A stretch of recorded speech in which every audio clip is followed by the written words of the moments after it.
Dahan-dahan kong nilapag ang mga susi sa mesa. Umalingaw-ngaw ang tunog ng metal sa buong sala. Tinitigan ko ng diretso sa mga mata si Mami Lolit Solis, ang biyanan ko. Nung kinailangan ko ng tulong nyo, may 5 milyong piso kayo sa bangko pero ni isang kusing wala kayong pinahiram. Ngayon nakakahawak ko pa lang sa susi ng sarili kong kondo. Bigla kayong susulpot dito ng may dalang maleta para angkinin ang kwarto ko. Huminga ako ng malalim, pinigilan ang panginginig ng boses ko. Pasensya na po, pero lumabas kayo ng pamamahay ko. Nanigas si Daryl Ruiz, ang asawa ko. Si Donalyn Bartolome, ang hipag ko, ay napanganga. At si Mami Lolit, na mula sa matinding galit. Gusto niyo bang malaman kung paano humantong sa ganito ang lahat? Pakinggan niyo ang buong kwento ko. Ang araw na nahawakan ko ang susi at pumasok sa bago kong bahay, ang saya na naramdaman ko ay hindi kasing buo ng inaasahan ko. May kung anong nakadagan sa dibdib ko, halong ginhawa, dahil nakamit ko na rin sa wakas ang pinaghirapan ko ng ilang taon, at matinding pagod, na parang piniga ang buong pagkatao ko nitong mga nakaraang buwan. Halos wala pa akong oras na ibaba ang bag ko sa sahig o umupo man lang para huminga, nang umalingaw-ngaw sa labas ng hallway ang tunog ng mga gulong ng maleta sa tiles. Isang maingay, bakal na kumakaskas, at nakakairitang tunog. Lumingon ako, at sa isang iglap, nanigas ang buong katawan ko. Nakatayo mismo sa labas ng pinto ang biyanan kong si Mami Lolit. Suot ang isang matingkad na pulang bestida, akala mo aaten ng binyag o fiesta. Sa isang kamay, hila-hila niya ang isang maletang halos kasing laki niya, at sa kabila naman ay isang bag na parang sasabog na sa dami ng laman. Sa likod niya, karga-karga ng hipag kong si Donalyn, ang dalawang malalaking balikbayan box, habang ang mga mata niya ay nagmamasid sa paligid na parang nag-iinspeksyon ng isang property na pag-aari na niya. Bago pa ako makapagsalita, tuloy-tuloy na pumasok si Mami Lolit sa kondo nang hindi nagtatanong, walang congratulations, at hindi man lang hinintay na papasukin ko siya. Umikot siya sa sala, nagmasid mula kisame hanggang sahig, mula sa sofa hanggang sa TV rack, hanggang sa tumigil ang paningin niya sa sliding door papuntang balcony. Tumango-tango siya at nagsalita nang may nakakagulat na kumpiyansa, na parang napagdesisyonan na niya ang lahat. Pwede na rin tong kondo. Simula ngayon, sa akin na yung kwartong may balcony. Kailangan ng matatanda ng sariwang hangin. Nanatili akong nakatayo doon, hawak pa rin ang kumpol ng susi. Nakaramdam na parang binuhusan ako ng malamig na yelo mula ulo hanggang paa. Hindi ako makapaniwala sa narinig ko. Ang kondo na ito, na binayaran ko gamit ang pinagbentahan ng paborito kong kotse, ang dahilan kung bakit nagtipid ako sa lahat ng personal na gastos ko at nagpuyat hanggang 3:00 ng madaling araw sa pagtatrabaho ng ilang buwan, ang dahilan ng pakikipagtawaran ko sa bangko para sa loan, binilang ko bawat piso. Walang sino man sa pamilya ng asawa ko ang tumulong sa akin. Tapos ngayon, papasok sila at magsasalita na parang bahay nila ito simula pa nung una. Ang asawa kong si Daryl, na nasa tabi ko lang, ay kinabakasan ng bakas ng pag-aalangan. Pilit siyang ngumiti at bumulong, na parang sinusubukan akong pakalmahin. Babe, gusto lang tumulong ni Mami sa atin. Nandito siya para alalayan tayo. Ang mga salitang iyon ay parang nagbuhos ng gasolina sa nag-aapoy kong galit. Tinitigan ko ang maletang nakapagitna sa sala. Pinanood ko kung paano sila gumalaw sa loob ng bahay ko nang may nakakainsultong pagkakomportable. At narealize ko na ang tahanang ito, bago ko pa man maramdamang akin, ay sinasakop na. Huminga ako ng malalim, sinubukang panatilihing mahinahon ang boses ko at diretsong nagtanong, Ma, bakit po kayo may dalang mga gamit? Lumingon siya at tiningnan ako na parang isang batang nagtanong ng pinakabobo na bagay sa mundo. Ang boses niya ay napakalamig at walang pakialam. Para tumira dito kasama niyo. Para saan pa? May ambag din ang anak ko sa bahay na to. Nanay niya ako. Karapatan at obligasyon kong nandito ako. Bago pa ako makasagot, sumingit na si Donalyn gamit ang matinis at palaban niyang boses. Grabe ka naman, Zainab. Akala mo ikaw lang mag-isang bumili nito. Anak din ng pamilyang to si Kuya Daryl. Anong masama kung makikitira si Mami sa atin? Wala ka bang pakikisama? Pinagmasdan ko silang lahat.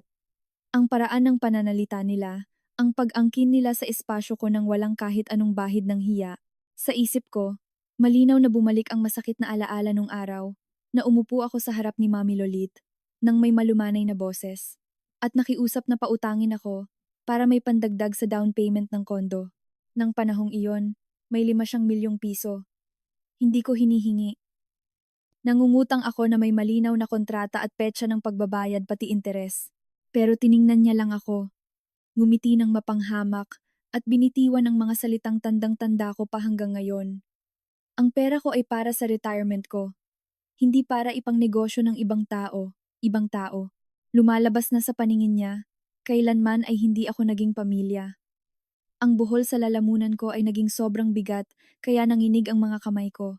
Pero ewan ko ba, ang lumabas sa bibig ko ay nakakagulat na malamig na boses. Lumapit ako sa mesa at nilapag ang mga susi. Ang tunog ng metal sa kahoy ay umalingaw-ngaw sa tahimik na kwarto. Tinitigan ko siya ng diretso sa mga mata at nagsalita. Dahan-dahan, dinidiinan ang bawat salita. Nung kinailangan ko ng tulong niyo, may 5 milyong piso kayo at ni isang kusing wala kayong pinahiram. Ngayon nakakahawak ko pa lang sa susi. Bigla kayong susulpot ng may dalang maleta para angkinin ang pwesto nyo. Huminto ako saglit at nagpatuloy ng hindi tinataasan ng boses ko, pero may sapat na diin para marinig ng lahat ng malinaw. Pasensya na po, pero nakikiusap ako. Lumabas kayo ng pamamahay ko. Parang nanigas ang hangin sa kwarto. Tiningnan ako ng asawa ko na nanlalaki ang mga mata, nakanganga pero walang lumalabas na salita. Suminghap si Donalyn, hindi makapaniwala na may lakas ako ng loob na sabihin iyon. At si Mommy Lolit, namula ang mukha niya, at ang ekspresyon niya ay nagbago mula sa pagkagulat papunta sa galit, at mula sa galit papunta sa isang nakakatakot na itsura. Kailanman, sa lahat ng taon na naging manugang niya ako, hindi ko siya kinausap ng ganoon. Lagi akong nagpaparaya, lagi akong nag-a-adjust, lagi kong sinasabi sa sarili ko na palampasin na lang para lang mapanatili ang tinatawag nating pamilya at pakikisama. Pero sa sandaling iyon, nakatayo sa bahay na nakuha ko mula sa sarili kong dugo at pawis, nakikita ang mga taong kailanman ay hindi tumulong sa akin pero buong yabang na papasok para angkinin ito. Alam ko na kung aatras ako ngayon, mawawala ang lahat sa akin. Nang araw na iyon, sa loob ng bahay na amoy bagong pintura pa, sa gitna ng katahimikang nakakasakal, isang bagay ang malinaw sa akin. Ang kasal ko ay umabot na sa puntong wala nang balikan, at ang mga salitang binitiwan ko ay hindi ang katapusan. Simula pa lang iyon ng mga pangyayaring hindi nila inaasahan. Nakatayo sa bago kong bahay, umaalingaw-ngaw pa rin ang sarili kong mga salita na sobrang lamig na kahit ako ay nagulat.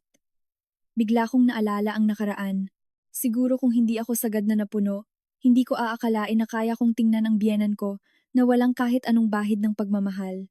Dahil may panahon na naniwala talaga akong magiging payapa ang kasal ko, na kung magsisikap lang kaming dalawa, ay malalampasan namin ang kahit anong bagyo, at kahit gaano kahirap pakisamahan ng in-laws ko, balang araw ay makikita rin nila ang halaga ko.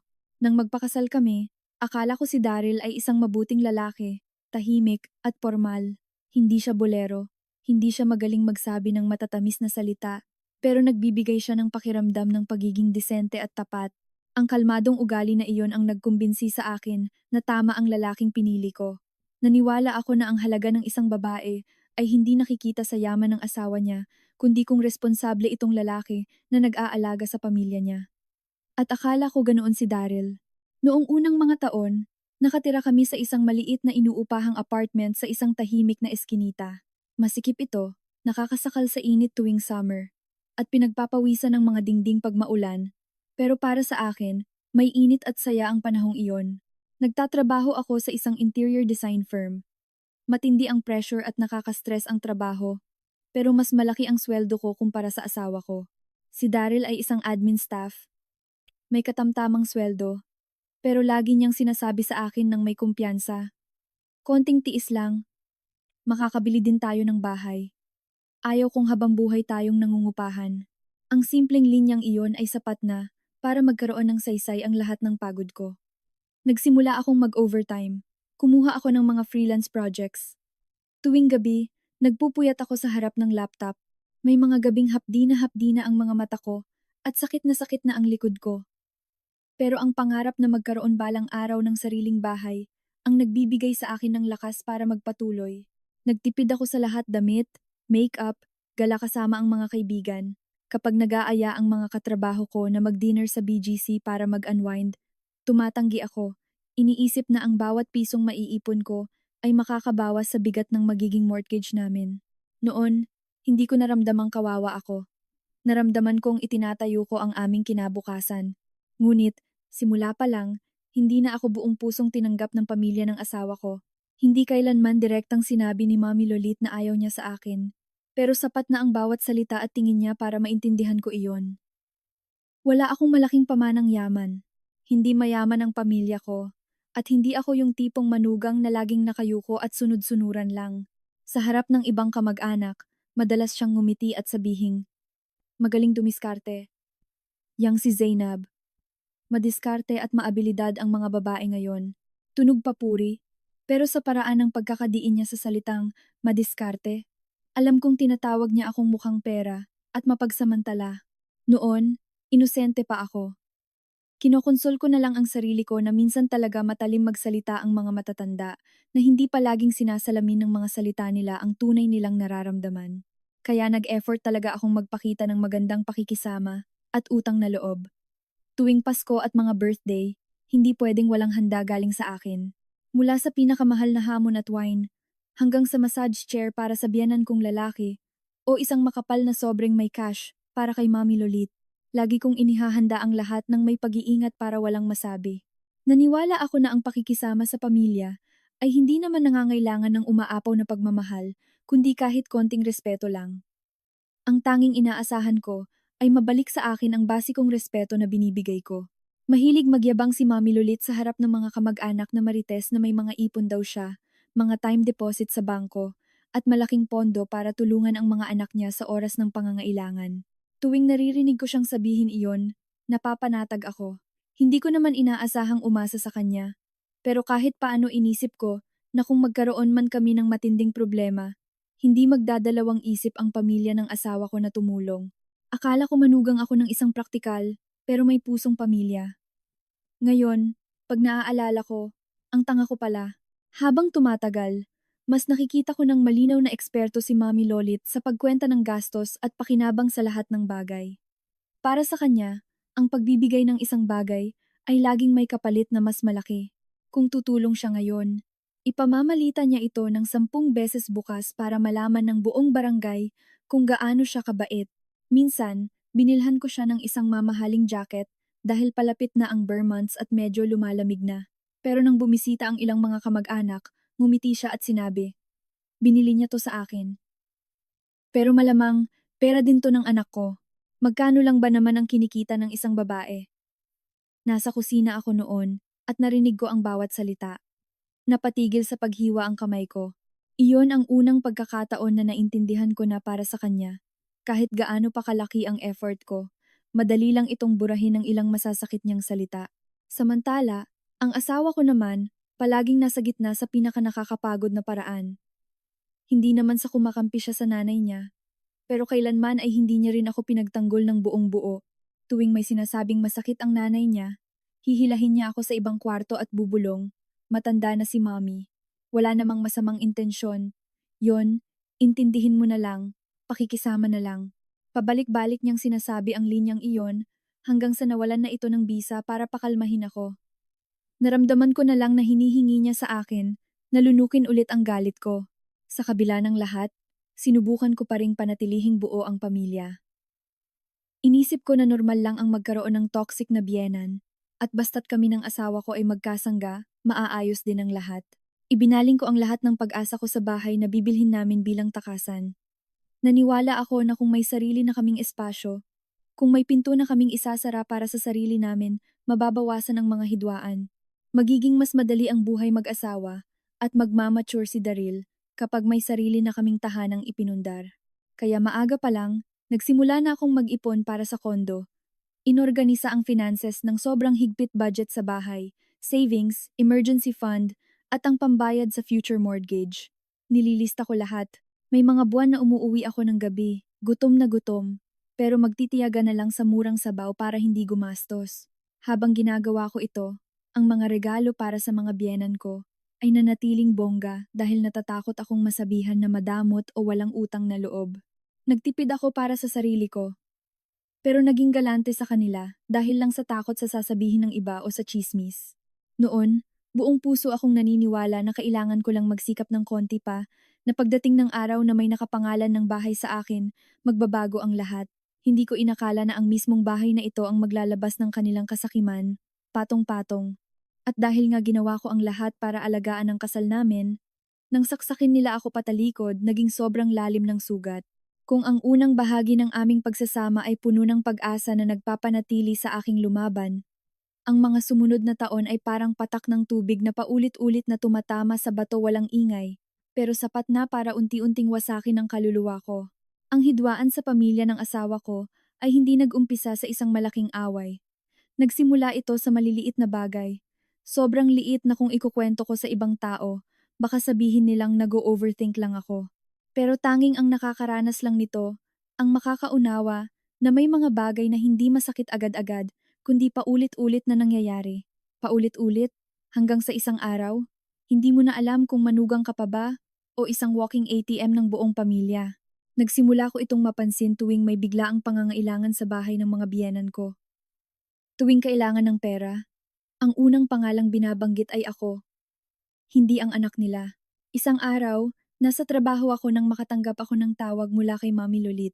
Ang boses niya ay mas matamis kaysa sa karaniwan, parang tumatawag lang para mangamusta. Sinabi niya sa akin na gusto raw palitan ni Donnelly ng cellphone niya kasi malabo na raw ang kamera ng luma niya at nahihiya siya sa mga kaibigan niya. Tapos humina ang boses niya na parang humihingi ng isang napakaliit na pabor. Zainab, ikaw naman ang nakakaangat at mas malaki ang kita. Tulungan mo na ang hipag mo. Bata pa yan. Kailangan niya ng magandang phone para di naman mapag-iwanan ng mga kaibigan niya. Nakinig ako ng tahimik sa loob ng ilang segundo. Ang paraan niya ng paghingi ay laging pareho. Matatamis na salita, pero ang tono ay parang naguutos. Sa ibang pagkakataon, sumakit ang likod ng biyenan kong lalaki at kinailangan ng ilang session ng physical therapy. Normal lang naman sa mga matatanda ang magkasakit at kailanman ay hindi ako nagmaramot sa mga gastusing medikal para sa mga magulang ko o para sa kanila. Pero ang paraan ng pagsasabi ni Mommy Lolit ang nakasakit sa akin. Hindi niya sinabing, kailangan ng tatay mo ng pagpapagamot at kapos kami ngayon. Tumawag siya ng direkta at sinabing, Zainab, gumawa ka ng paraan at magdala ka ng pera dito. Kailangan simulan ng tatay mo ang buong treatment niya. Kinagabihan pag-uwi mula sa trabaho, dumaan ako sa bahay nila para iabot ang pera. Kinuha niya ito agad, tiniklop ang sobre, at binulsa na parang iyon ang pinakanormal na bagay sa mundo. Walang pasasalamat, walang kahit anong senyales na na-appreciate niya. Imbes na magpasalamat, ngumiti siya sa asawa niya at sinabing, Hay nako, sa totoo lang ang pera ng manugang ay pera din ng anak ko. Wala nang dapat ikahiya. Ang linyang iyon na pilit niyang pinalalabas na nagpapakita ng pagiging malapit namin ay nagpatindig ng balahibo ko. Ang perang pinaghirapan ko ng ilang oras sa trabaho ay naging isang simpleng extension na lang ng mga na-achieve ng anak niya sa paningin nila. May mga mas maliliit pang insidente, pero malinaw kong naaalala lahat. Minsan, dahil malamig at medyo mababa at basa ang sahig sa bahay nila, niregaluhan ko sila ng isang medyo mamahaling dehumidifier. Pinili ko ito ng maingat, nagkumpara ng mga models, para lang mas maging komportable sila. Pagkatingin niya doon, tinanggap niya na walang bahid ng tuwa o inis. Hindi ko na lang pinansin, pero makalipas ang ilang araw, nang may bumisitang mga kamag-anak, ngumiti na naman siya, at sinabi sa harap ng lahat, regalo niya sa amin, pero sigurado pera din ng asawa niya to. Kasi magkano lang ba ang sweldo ng babae? Pangkikay lang yon. Nasa kusina ako nagtitimpla ng juice, at muntik ko nang matapon. Iyon ang lagi niyang taktika ang paraan, kung paano niya binabalewala ang kahit anong effort ko sa pamamagitan ng mga hirit na pabiro kunwari, para laging ang anak niya ang lumabas na bayani, at ako ang pabigat na umaasa lang. Paulit-ulit itong nangyari, hanggang sa naintindihan ko ang isang napakalungkot na katotohanan. Sa paningin ng biyenan ko, kahit anong gawin ko ay walang kwenta. Kapag nagbigay ako, obligasyon ko yon. Kapag gumawa ako ng mabuti, inaasahan na yun sa akin. Pero subukan kong tumanggi ng kahit isang beses lang, automatikong magiging madamot akong manugang na mukhang pera at walang pakialam sa pamilya. Walang utang na loob. Ang pinaka nakakapagod sa lahat ay nasasaksihan ito ni Daryl. Naririnig niya ng malinaw ang mga sinasabi ng nanay niya. Nakikita niya ang pagka-awkward ko. Pero lagi siyang pipiliin, nahilahin ako sa isang tabi at bubulong. Hayaan mo na. Huwag kang magdamdam. Gusto lang ni Mami na magmagaling. Kaya nasasabi niya yon.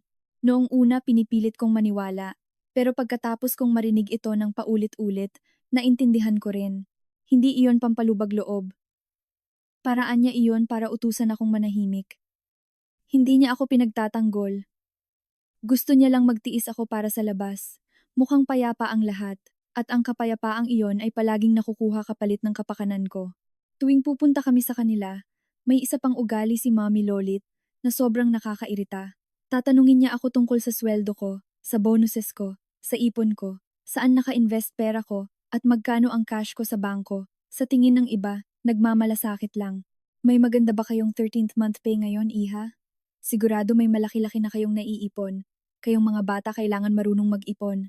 At maganda rin na alam naming mga matatanda kung ano ang resources nyo para makatulong magplano. Pero ang matalim niyang tingin ay nagpapatunay na hindi siya nagtatanong dahil sa pagmamahal, kundi para magkwentay at magplano. At totoo nga, kapag nalaman niyang may naipon ako, makalipas ang ilang araw ay may biglaang gastos na lilitaw kailangan ng ambagan sa asosasyon ng barangay nila. Kailangan ipagawa ang bubong, o kaya kailangan ni Donalyn ng puhunan para mag-start ng online business na babayaran daw pag kumita na. Ang galing ng biyenan ko na magbalat kayo ng kahit anong rason para magtunog tama. Hindi naman siya nagnanakaw o tahasang nanghihingi ng pera, pero dahan-dahan kanyang iko-corner sa posisyon kung saan napakahirap tumanggi. At kung mag-aalangan ako, biglang iigting ang mukha niya, na parang binigo ko ang buong pamilya na kumupkop sa akin. May isang maliit na detalye na tandang-tanda ko. Isang araw, sabay-sabay kaming kumakain at napunta ang usapan tungkol sa bahay. Nadulas ako at nasabing, balang araw, pag nakabili kami ng kondo, pangarap ko na magkaroon ng maliit na reading nook malapit sa bintana na may malambot na silya at bookshelf kung saan pwede akong magbasa at mag-relax sa hapon. Nasabi ko lang yon dahil simple at tapat na pangarap ko yon. Pero pagkarinig ni Mami Lolit, humalakhak siya ng mapang-uyam. Wala pa nga kayong bahay, pwesto na agad kung saan katatambay ang iniisip mo. Maghanap buhay ka muna at kumita ng pera, Iha. Tumawa ang buong lamesa para pagtakpan ang awkwardness. Ako lang ang naiwang tahimik.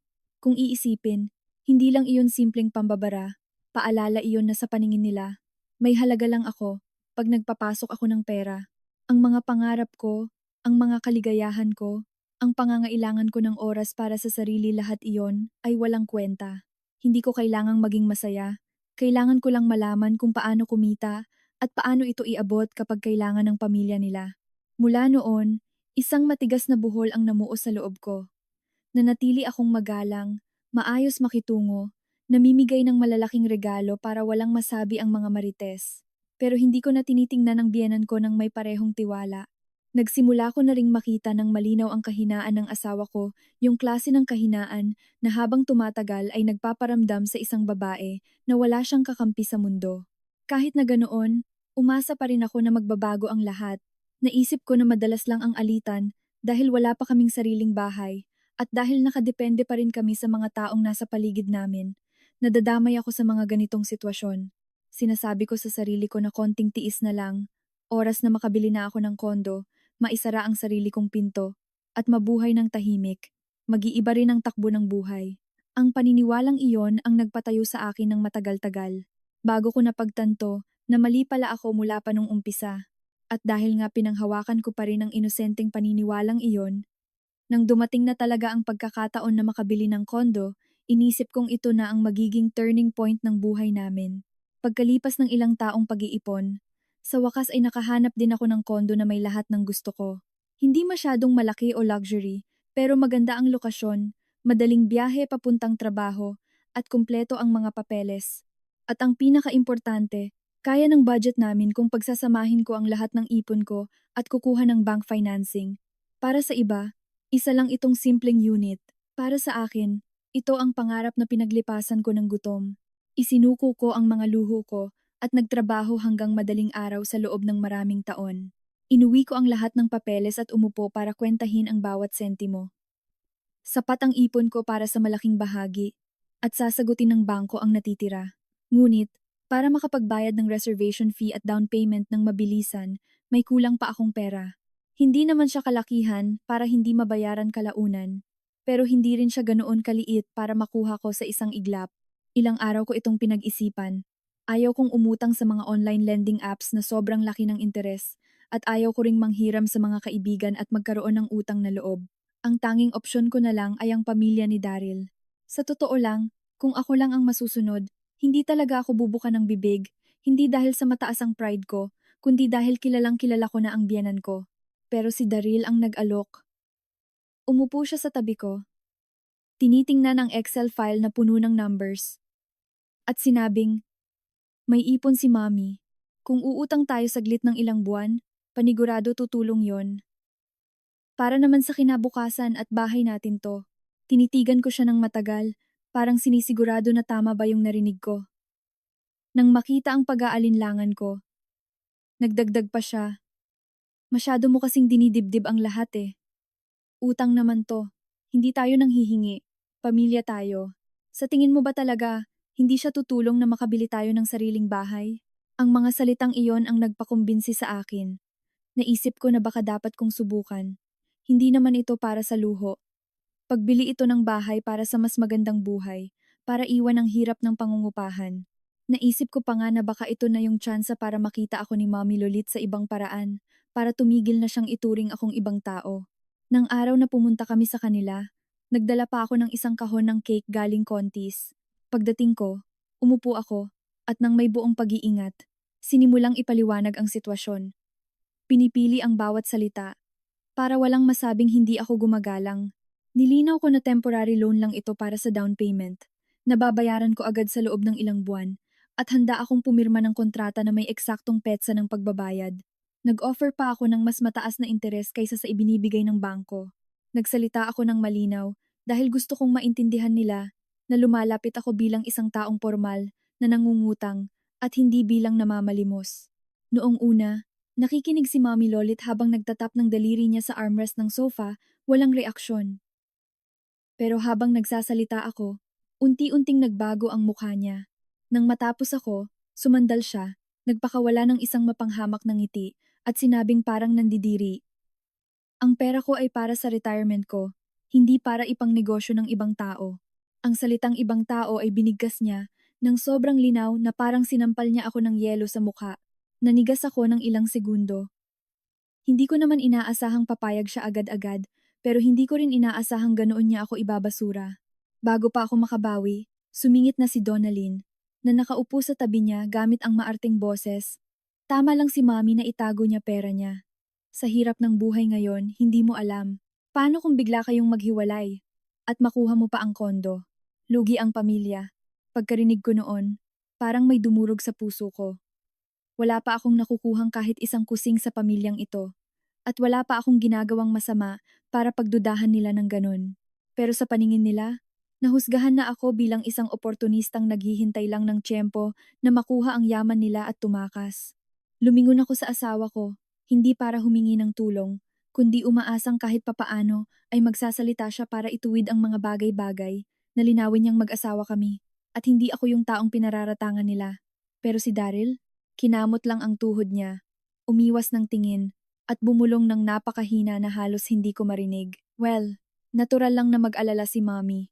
Sa isang linyang iyon, naintindihan ko na nakaupo ako sa gitna ng isang pamilyang kailanman ay hindi ako itinuring na isa sa kanila. Si Mommy Lolit, nang makitang hindi pumalag ang anak niya, ay lalong lumakas ang loob, ngumuso at idinagdag. Nang may halong pangaral at pang-aasar, kung may pambili ka, edi bumili ka. Pero wag kang pumasok sa isang bagay na di mo naman kayang bayaran para lang mangutang. Kawawa naman ang anak ko. Ang mga salitang iyon ay nagpainit sa mukha ko sa sobrang galit. Ako ang naghanap ng kondo na yon. Pera ko ang bubuo sa malaking porsyento ng pambayad, at yung kulang ay para lang masecure yung deal. Pero sa kwento niya, naging isa akong ambisyosang ilusyonada na hinihila ang anak niya pababa sa utang. Gusto kong sumagot. Gusto kong itanong kung bakit. Bakit nung ako ang nagbabayad ng bills nila sa ospital, ng association dues nila, at sangkatutak na gastos, walang nagsasabing kawawa naman ang anak ko? Gusto kong itanong kung ano ba ang ginawa kong masama para tratuhin nila ako ng may ganitong pagdududa at pang-aalipusta. Pero sa huli, wala akong sinabi. Umayos ako ng upo. Kinagat ang labi. Inipon ang natitirang dignidad na meron ako. Tumayo. At nagpaalam. Buong biyahe pa uwi sa bahay, nanginginig ang mga kamay ko sa manibela. hindi ako umiyak agad. Ang sakit na naramdaman ko ay hindi lungkot, kundi matinding hiya at pagkainsulto na nagpanigas sa akin. Hiya dahil kailangan kong manlimos, hiya dahil tinrato akong estranghero, at ang pinakamasakit sa lahat, nandoon ang asawa ko. Naririnig ang bawat salita, at nanatiling tahimik, na parang ang sugat ko ay hindi sapat para ipagtanggol niya ako. Hindi ako nakatulog ng gabing iyon. Inilabas ko ulit ang lahat ng kwenta ko, ang kontrata, ang savings accounts ko, ang investments ko, pati emergency fund. Paulit-ulit ko itong tiningnan hanggang sa nanlabo ang mga mata ko. Nagdesisyon akong ibenta ang kotse ko, yung kotseng sobrang mahal ko, at nabili ko mula sa sarili kong pawis. Niliquidate ko ang halos lahat ng personal investments ko. Kahit panalugi ako ng konti, tumanggap ako ng napakahirap at nakakapagod na extra project, kahit alam kong masasaid ako. Ginawa ko yun para mapunan ang kulang. Nakatayo sa harap ng laptop sa malamig na madaling araw, sinabi ko sa sarili ko ng napakalinaw. Kung walang magpapahiram sa akin, kukunin ko to ng mag-isa. Hindi ako mamamatay dahil sa pagtanggi nila. Pero simula noong gabing iyon, may isang bagay sa loob ko na nasira ng tuluyan. Tumigil na akong ituring na pamilya ang biyenan ko. At sa unang pagkakataon, naglista ako sa isip ko ng isang utang, hindi utang na pera, kundi utang na loob at matinding galit dahil sa pagpapababa nila sa akin. Matapos ang gabing iyon kung saan muntik na akong sumuko, ngunit nakahanap pa rin ng paraan para ayusin ang plano ko sa pera, umikot ang buhay ko sa iisang layunin, ang makuha ang kondo na iyon mag-isa, kahit anong mangyari. Nabenta ko ang mahal kong kotse, tinanggal lahat ng luho, at tumanggap ng maraming extra work na minsan, pagkatapos ng normal kong trabaho, bubuksan ko ulit ang laptop at tutuloy hanggang umaga. May mga araw na sobrang pagod ko, wala nang lasa ang kinakain ko at gusto ko na lang humiga at matulog. Pero ang isipin na mapupunta sa iba ang kondo na yon, dahil nabagalan ako, ay nagbibigay sa akin ng rason para magtiis at magpatuloy. Ilang buwan ng sagad na pagod, pero sa huli, nakuha ko rin. Ang araw na pinirmahan ko ang deed of sale, nanginginig ang kamay ko habang hawak ang ballpen, hindi dahil sa takot, kundi dahil sa dami ng emosyong sumabog sa akin. Tuwa, pait, ginhawa, at galit, lahat sabay-sabay. Dapat sana, masayang araw to, para sa aming dalawa ni Daryl. Resulta ng aming pagsisikap. Pero nang sandaling iyon, alam kong ako lang ang nakamit nito mag-isa. Base sa hindi makataong sakripisyo, ang lalaking nasa tabi ko ay legal na asawa ko. Pero sa buong paglalakbay na ito, naglakad akong mag-isa. Kahit na ganon, sinubukan ko pa ring huwag ng palalain ang sitwasyon. Ayaw kong maging battleground ang pamilya dahil lang sa pera. Kaya matapos ang lahat ng proseso, binalitaan ko ang mga biyenan ko.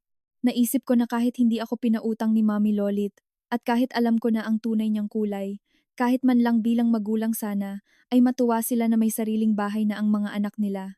Hindi ko inaasahang makikigalak sila, konting disensya lang sana para patuloy kong isipin na hindi naman ganoon kasama ang mundo. Pero nagkamali ako. Nang araw na iyon, nagdala ako ng prutas sa bahay nila. Pagpasok ko, nakita ko si Mami Lolit na nakaupo sa sala, may hawak na kape, kalmadong-kalmado gaya ng dati.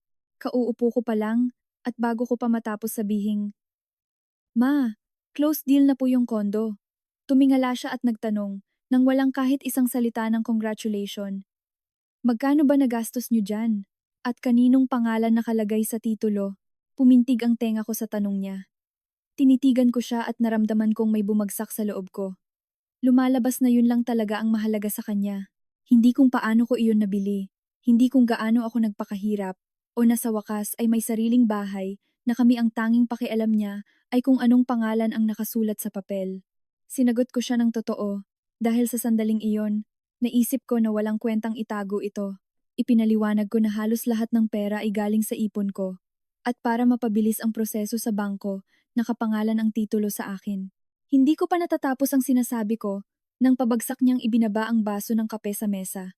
Dumilim ang mukha niya, at naging sobrang lamig ng boses niya. Anong klaseng manugang ang ipinapangalan lang sa sarili ang bahay? Anong klaseng pamilya ito? Nanatili akong tahimik. Hindi alam kung anong isasagot. Si Donalyn, na nasa malapit, ay nagpakawala ng mapang-asar na tawa, yung tawang nakakainsulto pag narinig mo. Maarte niyang sinabi, "Wow!" Sabi niya para daw sa pamilya yung binili niya, pero sa huli, sa pangalan niya lang nakalagay. Ang galing talaga dumiskarte. Nakakabilib. Nakabara ang lahat sa lalamunan ko. Ilang buwan akong napagod para lang makuha yung kondo na yon. Ilang taon akong nagtiis sa pamilyang to. At sa paningin nila, lahat ng yon ay pagiging tuso lang. Walang nagtanong kung ano yung mga isinakripisyo ko. Walang nakakita ng hirap ko. Ang nasa isip lang nila ay kung paano i-convert ang napanalunan ko bilang pakinabang nila.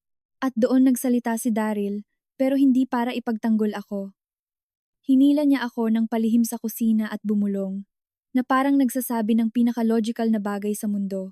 Zainab, bakit hindi mo na lang idagdag yung pangalan ko sa titulo para mapanatag si Mommy?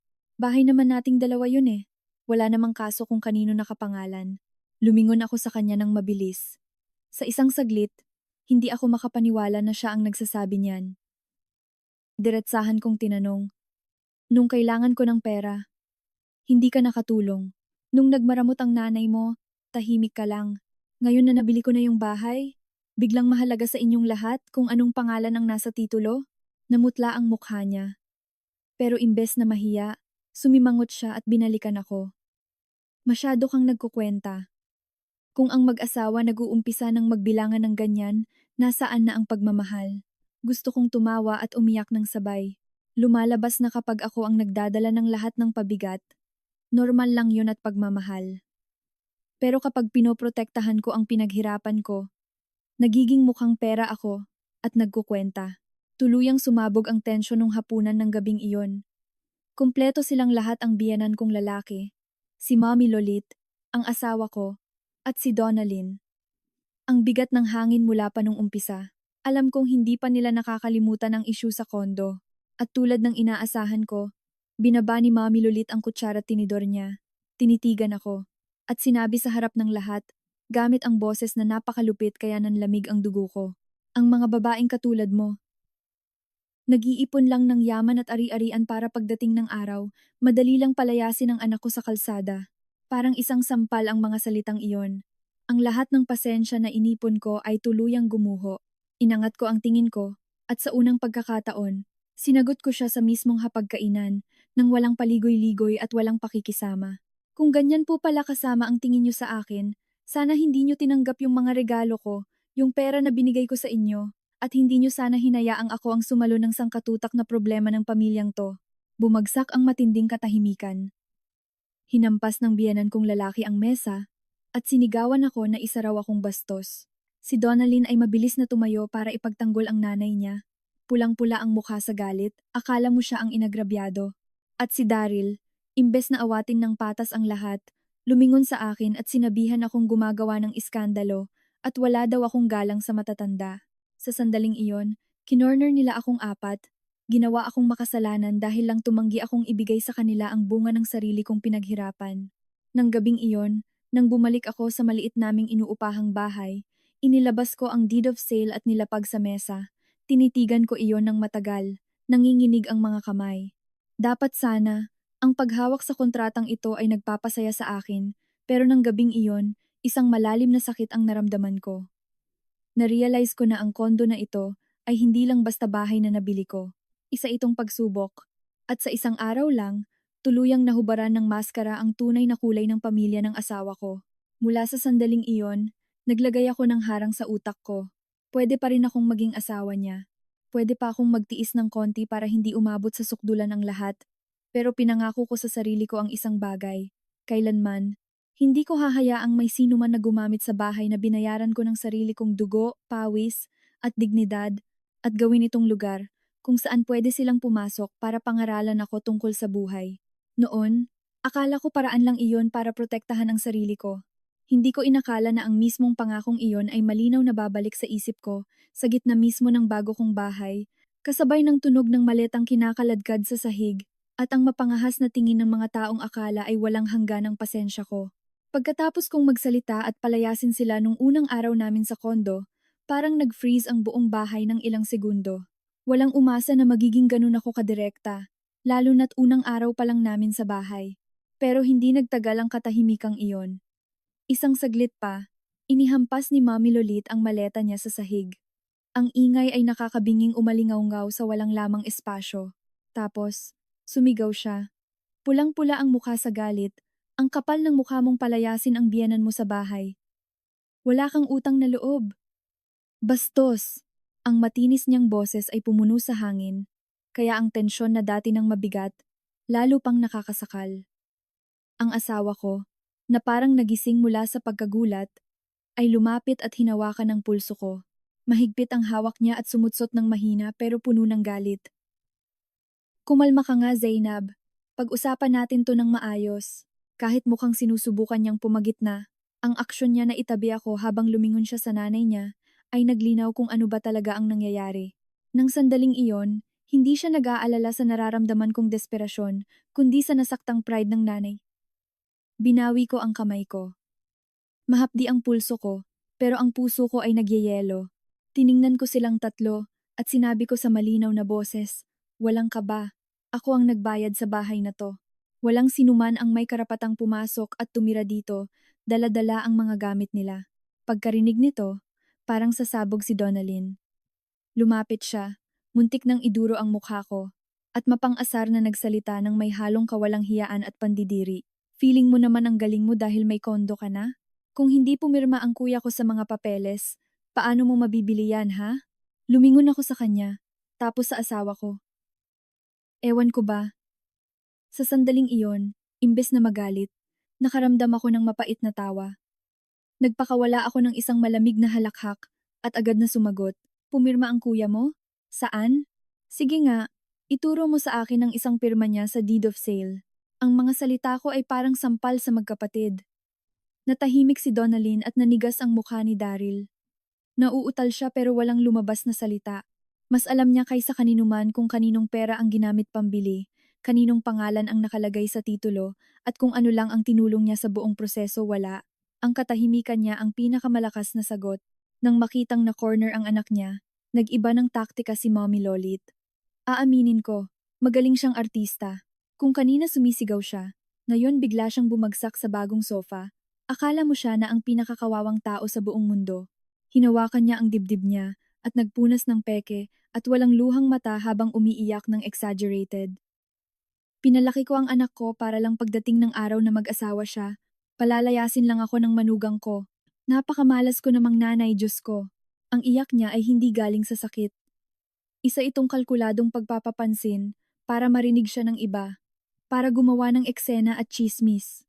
At gaya ng inaasahan niya, sa labas ay may mga yabag ng paa na bumabagal para makinig. Ang kondo ay nasa isang tahimik na residential area, kaya ang anumang malakas na boses ay nakakakuha ng atensyon.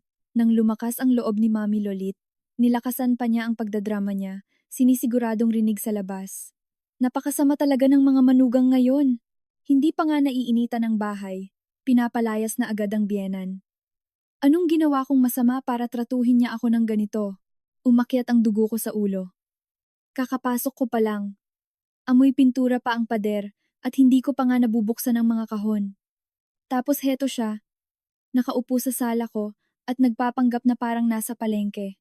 Mabilis akong naglakad papunta sa pinto at isinara ito ng pabagsak para harangin ang mga usyoso at marites. Pagkatapos, lumingon ako sa kanya at sinabi, mahina pero matigas, kung hindi kayo aalis mag-isa, tatawag ako ng security. Sa pagkakataong ito, totoong nagalit ang asawa ko. Panigurado sa paningin niya, lumagpas na ako sa linyang akala niya ay kailanman hindi ko tatawirin. Sumigaw siya sa akin. Sumusobra ka na, Zainab. Nanay ko yan. Lumingon ako sa kanya at nakatitig ng diretso sa mata, sumagot ako ng walang pag-aalinlangan, at ako ang nagbayad sa bahay na to. Ang linyang iyon ay nagpatahimik sa buong kwarto. Hindi na ito simpleng away. Ito ang pinakamasakit na katotohanan, ang katotohanang ayaw marinig ng sino man sa kanila. Biglang tumayo si Mami Lolit mula sa sofa. Namumula at matalim ang tingin, parang kutsilyo. Tumigil na siya sa pag-iyak. Kapag hindi gumana ang luha, lumalabas ang totoong kulay niya. Dinuro niya ako at sinabi ng may matinding galit. Sige, palayasin mo ako ngayon, pero wag kang magrereklamo pag hindi kita binigyan ng kapayapaan sa buhay mo. Kung ako ito nung mga nakaraang taon, baka natakot na ako. Baka ibinaba ko na ang boses ko para lang makisama. Pero nakakagulat. Sa sandaling iyon, sobrang kalmado ko. Kapag nakita mo na ang tunay na mukha ng isang tao, Hindi na nakakatakot ang mga pagbabanta nila. Nanatili akong nakatayo, ibinalik ang titig niya, at isang salita lang ang sinabi ko. Subukan nyo. Lumapit si Donalyn sa nanay niya. Hinila ito sa isang paraan na parang nagpapayo pero lalo pang nang-uupat. Tara na, ma! Walang kwentang makipag-usap sa mga taong ganyan ng ugali. Bago siya umalis, binigyan niya ako ng tingin na puno ng lason. Samantala, nanatiling nakatayo si Daryl sa gitna ng sala. Palipat-lipat ang tingin sa nanay niya at sa akin, namumutla sa galit at hiya. Pero ang hiya niya ay hindi dahil sa asal ng nanay niya, kundi dahil sa unang pagkakataon. Hindi na niya magamit ang mga usual na pa-victim at pa-consensual lines niya para pilitin akong magparaya. Sa wakas, kinuha ni Mami Lolit ang maleta niya at naglakad papunta sa pinto. Ang mga gulong nito ay kumaskas sa sahig ng nakakairita. Sumunod si Donalyn, bitbit ang mga kahon niya. Bumubulong ng mga mura at panlalait. Humakbang ng ilan ang asawa ko. Parang may gustong sabihin. Nang makarating sila sa pinto, biglang tumigil si Mami Lolit. Lumingon. At tiningnan ako. Hindi na iyon tingin ng isang nasaktang biyenan, kundi tingin ng isang taong inagawan ng premyo na akala niya ay hawak na niya. Sa mukha niya, may galit, hiya, lason, at matinding poot na alam kong hindi niya madaling makakalimutan. Nanatili akong nakatayo, hawak-hawak ng mahigpit ang mga susi hanggang sa sumakit ang palad ko. Nang sumara ang pinto sa likod nila, isang bagay ang naunawaan ko. Hindi pa ito tapos. Ito pa lang ang unang putok. At ang babaeng iyon, ang kakalabas lang kasama ang maleta niya, ay hindi susuko ng ganoon kadali. Hindi pa nga nakakasara ng tuluyan ng pinto. Alam ko na agad na hindi hahayaan ni Mami Lolit na matapos ang kwento kung saan siya ang pinalayas sa bahay ko. Para sa taong katulad niya, ang mawalan ng autoridad sa harap ng manugang niya ay isang nakakapunyaging hiya, pero ang makita ng mga kapitbahay ay 10 beses na mas malala. At kapag ang isang tao ay nabubuhay sa pride at pag-iingat ng mukha sa ibang tao, mas nagiging malupit at madumi ang kilos nila pag nasasaktan ng ego nila. Alam ko yon, pero hindi ko inaasahang ganoon siya, kabilis gagalaw. Nang mismong gabing iyon, walang tigil na nagring ang phone ko. Una isang tawag, tapos isa pa. Hanggang sa nagkanda sunod-sunod na hindi na nga namamatay ang screen bago umilaw ulit. Tiningnan ko ang mga pangalan, at nakaramdam ako ng kilabot. Puro mga kamag-anak ng asawa ko, mga tito, tita, mga pinsan, mga taong malalayo na halos isang beses lang sa isang taon kung kausapin ako. Pero ngayong gabi, lahat sila nakaalala sa akin, at ang tono nila ay grabe ka-agresibo. Pagkakasagot ko pa lang, walang paligoy-ligoy. Zainab, hindi ka tanggap-tanggap yung ginawa mo. Bago pa ako makasagot, nagpatuloy siya ng may mabigat na pangaral. Biyenan mo pa rin yon. Sa ayaw at sa gusto mo, paano mo mapapalayas ang nanay ng asawa mo sa araw mismong lumipat ka? Napakawalan mong puso. Hawak ko ang phone na tulala. Wala pa akong nakukwentuhan ng mga nangyari. Hindi pa nga ako nakakaupo para iproseso ang sarili kong isip pagkatapos ng gulo, pero halata namang nakarating na ang chismis sa kanila, at syempre, sa bersyon kung saan si Mami Lolit ang bida. Pagkababa ng isang tawag, may bago namang papasok. Ang iba hindi na nga nag-abala pang magtanong. Sinigawan na agad ako pagkakasabi ko ng hello. Narinig ko pinalayas mo daw ang biyanan mo sa kalsada. Yung mga taong katulad mo, pinaparusahan ng karma. Nanatili akong tahimik ng matagal pagkatapos ng tawag na yon. Hindi dahil wala akong maisagot, kundi dahil napagtanto ko kung gaano kabilis ang paninira ng pamilya ng asawa ko. Sa loob lang ng ilang oras, ang planong pag-okupa sana ni Mami Lolit sa bahay ko ay naging kwento ng isang bastos, at walang kwentang manugang na pagkakita pa lang ng konting pera, binastos na agad ang pamilya ng asawa niya. Sinilence ko ang phone ko, pero tuloy-tuloy ang mga text. Ang iba, sa halip na tumawag, nagpadala ng mahahabang paragraph tungkol sa obligasyon ng isang mabuting manugang, ang pagrespeto sa mga nakatatanda, at kung paano sinusukat ang halaga ng babae sa ugali niya. Pagkabasa ko, pagod lang naramdaman ko. Ang pinaka-ironic ay sa lahat ng nagbibigay ng sermon, ni isa sa kanila ay hindi kailanman nagtanong kung paano ba ang buhay ko kasama nila, kung ano ang mga pinagdaanan ko, o sa anong mga sitwasyon nila ako inilagay. Sapat na sa kanila ang isang panig ng kwento para agad akong husgahan. Binuksan ko ang group chat GC ng pamilya nila sa Messenger, at gaya ng hinala ko, nauna na naman si Donalyn. Hindi niya ako pinangalanan ng direkta. Pero nag-post siya ng status na puro patama. Parinig. Eksakto kung kailan online ang lahat ng kamag-anak. May mga tao talaga na pag nagkaasawa, nakakalimutan kung ano ang ibig sabihin ng pamilya at utang na loob. Nakabili lang ng kondo. Akala mo kung sinong reyna na. Sa ibaba, nag-reply agad ang ilan. May mga angry emoji. Yung iba nag-comment ng, dapat mabuhay ng maayos para maging magandang halimbawa sa anak. Tinitigan ko ang screen at nakaramdam ng halong inis at lamig ng pakiramdam. Wala silang pakialam sa totoo. Gusto lang nila ng malaking tsismis na pagpipiestahan. Ang pinakamasakit sa lahat ay alam ni Daryl ang totoo. Nasa GC din siya. Nababasa niya ang bawat comment tungkol sa akin. Nakikita niya kung paano ako gawing masama ng nanay at kapatid niya sa harap ng buong pamilya. Pero ang tangi niya lang na i-message sa akin ay, habaan mo na lang ang pasensya mo. Huwag mo na palakihin ang gulo. Binasa at inulit-ulit ko ang text na iyon, tapos tinawagan ko siya. Ang boses ko ay sobrang kalmado, nakakagulat na kalmado. Hindi mo ba nakikita na ginagawa nila akong halimaw? May katahimikan sa kabilang linya. Tapos bumuntong hininga siya at sinabing, hayaan mo na munang lumipas ang issue, pakisama na lang muna. Ngumiti ako ng mapait. Yan na naman ang laging sagot niya, ako ang magpasensya, ako ang manahimik, ako ang sumalo sa kalokohan nila, para lang magmukhang maayos ang pamilya niya. Wala na akong sinabi. Binaba ko ang tawag, nilapag ang phone sa mesa, at nanatili sa katahimikan ng bago kong bahay.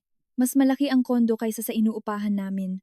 Pero gabing iyon, naramdaman kong blanko at malamig. Inisip ko na pagkalipat ko, ang unang sasalubong sa akin ay kapayapaan. Sa halip, pagtapak ko pa lang, ibinalot na agad ako sa gulong ginawa ng pamilya ng asawa ko. Kinaumagahan, bago pa ako makatapos mag-almusal, narinig ko na ang bulungan ng maraming tao sa labas ng pinto. Sumilip ako sa bintana at kinilabutan ako. Bumalik si Mami Lolit, pero ngayon hindi siya nag-iisa. Kasama niya ang dalawang tita ng asawa ko, isang matandang tito, at si Donalyn. Nakatayo sila sa labas ng pinto ko, hindi agad sumisigaw, pero ang paghahanay nila roon ay sapat na para machismis ng buong palapag na may nangyayari. Lumabas ako at binuksan ang pinto ng sakto lang para makita sila, hindi ko sila pinapasok. Pagkakita sa akin ni Mami Lolit, nilakasan niya sinadya ang boses niya para marinig ng mga kapitbahay. Hindi ako papasok. Nandito lang ako para linawin ang isang bagay. Ang bahay ba na to ay sa anak ko rin? O sa'yo lang talaga? Uminit ang ulo ko sa sinabi niya. Alam na alam niya kung ano ang nasa titulo, pero isinigaw pa talaga niya. Sa gitna ng araw, sa harap ng mga kamag-anak at kapitbahay, para magtanim ng duda, at palabasin akong isang asawang nagnanakaw sa sariling mister. Binuksan ko ng kaunti pa ang pinto, pero nakaharang ako, at sumagot ng matigas, kung sino mang may dokumento na nagpapatunay na may karapatan silang tumira dito, pumasok. Nung marinig ito ng matandang tito, sumigaw siya ng galit. Ganyan ka ba makipag-usap sa pamilya mo? Napakayabang. Dahil lang sa may kondo ka? Lumingon ako sa kanya at hindi nagtaas ng boses, pero bawat salita ko ay malinaw. Tito, bumili kayo ng sarili niyong bahay gamit ang pera niyo, tapos tsaka niyo sabihin sa akin kung okay lang ba na may biglang makikitira ng walang permiso niyo. Nakakasakal ang tensyon. Bumagal ang paglalakad ng mga dumadaan sa hallway para makimarites. Nakita ko ang mga pintuan ng ibang units na bahagyang bumukas. Si Donalyn, nakahalukip-kip sa tabi ng nanay niya, ay nakangiti ng nakakaasar. Halatang nag-enjoy siyang panoorin akong na-corner sa publiko. Si Mami Lolit naman, tuloy-tuloy sa papel niya bilang kawawang biyenan, nagsasalita ng malakas at may tunong pa-victim para isipin ng mga hindi nakakakilala na napakasama ko at walang utang na loob. Eksakto sa pagkakataong iyon, lumabas ang kapitbahay kong si Tita Isabel na ilang beses ko palang nabati. Hindi siya direktang tumingin sa akin, nanatili lang siyang nakatayo doon at nagsalita, mahina pero matigas. Ang problema ng pamilya, sa loob ng bahay nilulutas. Huwag kayong mag-iskandalo dito, at nakakaabala kayo sa mga kapitbahay. Kahit hindi naman sobrang talim ng mga salita niya, naging preno iyon sa saktong oras. Nagulat si Mami Lolit at tumigil. Siguro hindi niya inaasahan na sa gitna ng pressure na ginagawa ng buong pamilya niya sa akin, may isang taong hindi nila kilala ang sisingit. Nang maudlot, hindi niya na ituloy ang pagpapanggap niya. Pero bago siya tumalikod, lumingon siya sa akin. Ang tingin niya ay sobrang puno ng laso na natatandaan ko hanggang ngayon. Mabagal siyang nagsalita na parang iniluluwa ang bawat salita. Sige, sayo na yang kondo. Tingnan natin kung hanggang kailan mapapasayo yan. Pagkarinig noon, alam ko na hindi na lang ito pag-iinarte dahil sa nasaktang pride. Tunog ito ng isang planong pagbabanta. At habang pinapanood ko silang umalis, naintindihan ko ang isang bagay. Hindi titigil si Mami Lolit sa paninira sa akin sa pamilya. May mas malaki pa siyang plano. Isang bagay na mas mapanganib. Umalingaw-ngaw ang mga salita ng biyenan ko sa utak ko sa buong maghapon. Tingnan natin kung hanggang kailan mapapasayo yan. Kung dala lang iyon ng galit ng sandaling iyon, sumigaw na lang sana siya ulit at umalis. Pero hindi. Ang tono niya, ang tingin niya. Hindi ito galing sa isang taong galit lang dahil binastos. Ito ang tingin ng isang tao na may inaasinta. At naging hadlang lang ako sa daanan niya. Umupo akong mag-isa sa sala ng matagal, nakatingin sa labas ng bintana, hindi mapakali. Mula nang makuha ko ang susi, pagod na ako sa lahat ng eksena, iyakan, at paninira. Pero habang mas inisip ko, mas nararamdaman kong may mali. Kung gusto niya lang talagang tumira kasama ko, hindi siya dadating na may mga maleta at kahon sa unang araw pa lang. Kung gusto niya lang ipamukha sa akin na masunurin dapat ako, hindi niya kailangang maghakot ng buong angkan kinaumagahan. Nangyayari ang lahat ng sobrang bilis at sobrang agresibo, na parang may hinahabol silang oras. Kinahapunan, lumabas ako para asikasuhin ang mga natitirang furniture na binili ko. Paglabas ko ng tindahan, nagkasalubong kami ni David, ang real estate agent na nag-asikaso sa kondo ko. Nauna niya akong nakilala at nang hihingiti niyang tinanong ang isang bagay na nagpakaba sa akin agad. Hi Zainab! Okay ba ang lahat? Kasi may nagtanong galing sa pamilya ng asawa mo kamakailan lang na sobrang interesadong malaman ang detalye tungkol sa kondo. Napatigil ako sa gitna ng parking lot. Napahigpit ang hawak ko sa folder na dala ko nang hindi ko namamalayan. Tiningnan ko si David at tinanong ng mabagal. Sino ang nagtanong? Nag-alangan siya ng konti. Parang natatakot na baka nakikialam siya. Pero sumagot rin siya. Ilang araw bago mo nakuha ang susi, pumunta sa akin ang isang matandang babae at isang lalaki. Namukhaan ko sila kasi nakita ko na silang nag-iikot doon nung unang beses mong pinuntahan ng kondo. Kinilabutan ako. Hindi ko na kailangan ng ibang detalye para malaman kung sino yung matandang babae at lalaki. Sinubukan kong kumalma at nagtanong. Anong gusto nilang malaman? Napakamot sa batok si David at hininaan ng boses. Nagtanong sila tungkol sa titulo, kung sino daw ang nakapangalan, at paano daw ang proseso kung gusto nilang magdagdag ng ibang pangalan sa titulo sa future. Akala ko na pag-usapan nyo na bilang pamilya, kaya binigyan ko sila ng general info. Nanigas ako, nawala ang lahat ng ingay sa paligid. Ang pagpunta ni Mami Lolit na may maleta ay hindi pala bugso ng damdamin, o kaya'y reaksyon lang sa pagtanggi kong isama ang pangalan ng asawa ko. Inimbestigahan nila ito. Nagtanong sila, at pinlano nila. Ang pagtatangka nilang lumipat ay ang susunod lang na hakbang sa planong binuuna nila. Bago ko patuluyang maproseso yon, may idinagdag pa si David na nagpalamig sa mga kamay ko. Tinanong din nila kung paano kung gusto ibenta agad ng owner. Nang mabilisan, rush sale, may paraan ba para pabilisin ang proseso? Medyo nagtaka ako, kaya sinabi ko sa kanila na tanging yung nakapangalan lang sa titulo ang makakapag-decide niyan. Tinitigan ko siya. May biglang nag-click sa isip ko. Magdagdag ng pangalan. Mabilis ang pagbenta. Hindi lang nila ako gustong i-pressure para makitira sila sa akin. Naghahanap sila ng paraan para umabot pa ng napakalayo. Nagpasalamat ako kay David na pinipilit magmukhang natural. Pero pagtalikod ko, naramdaman kong ang bigat ng mga binti ko. Buong biyahe ko pa uwi. Hindi matigil sa kakaisip ang utak ko. Kung pagiging mukhang pera lang, susubukan lang sanang tumira ni Mami Lolit para unti-untiin ako. Pero kung nagtanong sila tungkol sa pagbenta, ibig sabihin kailangan nila ng pera, kailangan. At kapag ang tao ay naiipit na ng pangangailangan, nagagawa nila ang mga pinakadelikadong bagay. Gabing iyon, nanatili ako sa loob ng sasakyan nang matagal bago umakyat sa bahay. Hinukay ko sa memorya ko ang bawat salita at bawat galaw ng biyenan ko, ng asawa ko, at ni Donalyn. Tapos, nabuo ang lahat. Ang pagmamadali, ang pagiging agresibo, kung paano sila gumawa ng iskandalo, kahit walang pakialam sa sasabihin ng iba. Ang reaksyon ni Mami Lolit nang malaman niyang sa akin lang nakapangalan ang kondo, lahat ng iyon ay hindi lang dahil sa pride. Nagsimula akong magtanong-tanong sa isang dating kakilala ng asawa ko. Isang tao na medyo may alam sa takbo ng pamilya nila. Nung una iniiwasan niya ang topic, pero nang mapansin niyang pursigido ako, kinwento rin niya sa akin sa telepono nang mahina ang boses. Hindi mo ba talaga alam, Zainab? Nakasangla ang bahay ng biyenan mo ilang buwan na ang nakakaraan.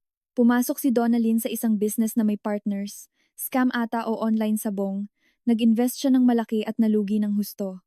Hinahabol na sila ng mga nagpapautang, yung mga 5,006. Hawak ko ang phone, nang nanginginig ang pawisan kong kamay. Tinanong ko siya sa boses na hindi ko nakilalang akin. Nakasangla ang bahay ni Mami Lolit? Bumuntong hininga ang nasa kabilang linya. Oo, itinago nila yon ng maigi. Siguro kasi takot silang malaman mo. Mukhang umutang din sila sa mga pribadong loan sharks at lubog na sila. Nablangko ako ng matagal pagkatapos kong babaan ng phone. Lumalabas na yung 5 milyon pesos na retirement fund na pilit tinago at pinagdamot sa akin ni Mami Lolit. Wala na pala. Hindi niya ito itinago para sa pagiging maingat. Ginamit niya yon para itago ang palpak na negosyo at utang ng anak niyang babae. Kaya pala hindi niya ako pinautang. Hindi dahil takot siyang hindi ko mabayaran, kundi dahil wala siyang pakialam sa akin. Ang pera niya ay pambangon sa anak niya. Kung anong mangyari sa akin, wala siyang pakialam. Nang maisip ko yon, napatawa ako. Isang maikling tawa, blanko, at sobrang pait. Sa buong panahon na to, tiniis ko yung hiya at insulto ng pagiging ibang tao, ang maliitin at pagdudahan. Akala ko, sadyang wala lang talaga silang tiwala sa akin. Pero hindi, ang katotohanan ay mas nakakatawa. Nilalayo nila ako hindi dahil may mali sa akin, kundi dahil simula pa lang, wala na silang intensyon na tratuhin ako ng tama. Nireserba nila ang lahat para sa anak nila. At nang gumuho ang lahat sa kanila, bumaling sila at sinubukang ubusin ang kondo ko para maging life vest nila. Sumandal ako sa upuan, nakatingin sa kisame ng sasakyan. Hindi na ako naaawa sa sarili ko. Naging mas malamig na ang pakiramdam ko. Mas malinaw. Mas matalim. Nabuo na ang puzzle. Hindi lang bahay na masisilungan ang hanap ng biyanan ko. Kailangan nilang gawin ang bahay ko bilang asset na pwedeng isangla o ibenta para takpan ang butas na ginawa nilang mag-ina. Umayos ako ng upo. Nilapag ko ang phone sa dashboard at tumingin sa dilim sa labas. At sa kauna-unahang pagkakataon mula nang mangyari ito, wala akong naramdamang pag-aalinlangan. Kung plinano nilang nakawin ang bahay ko, hindi lang ako basta magdedepensa. Pagbabayarin ko sila sa lahat ng katarantaduhan at patagong pagkwenta nila sa akin. Matapos kong malaman ang totoo tungkol sa nakasanglang bahay ni Mami Lolit, nag-ibang anyo ang galit ko. Hindi na ito yung padalos-dalos na galit. Ang nararamdaman ko ay mas malamig at kalkulado. Kapag natuklasan mo na ang totoong intensyon ng tao, kumakalma ang galit at napapalitan ng kalinawan ng pag-iisip. Alam ko na ang pakikipagsagutan o ang pagpayag na magdala pa sila ng mga kamag-anak para i-pressure ako ay nakakapagod lang. Para patigilin sila, kailangan ko silang paaminin sa sarili nilang bibig. Kinaumagahan, tinawagan ko si Daryl. Pagkakasagot niya, iniba ko ang boses ko kalmado. Parang nawala na yung galit nitong mga nakaraang araw. Babe, pinag-isipan ko. Kung gusto talaga ni Mami na tumira dito, sige, pwede nating pag-usapan ulit. Sa isang linyang yon, dinig na dinig ko ang buntong hininga niya ng kaluwagan. Lumambot agad ang boses niya. May halong yabang na siguro hindi niya man lang namalayan. Sabi ko na nga ba maiintindihan mo rin eh. Mag-asawa tayo.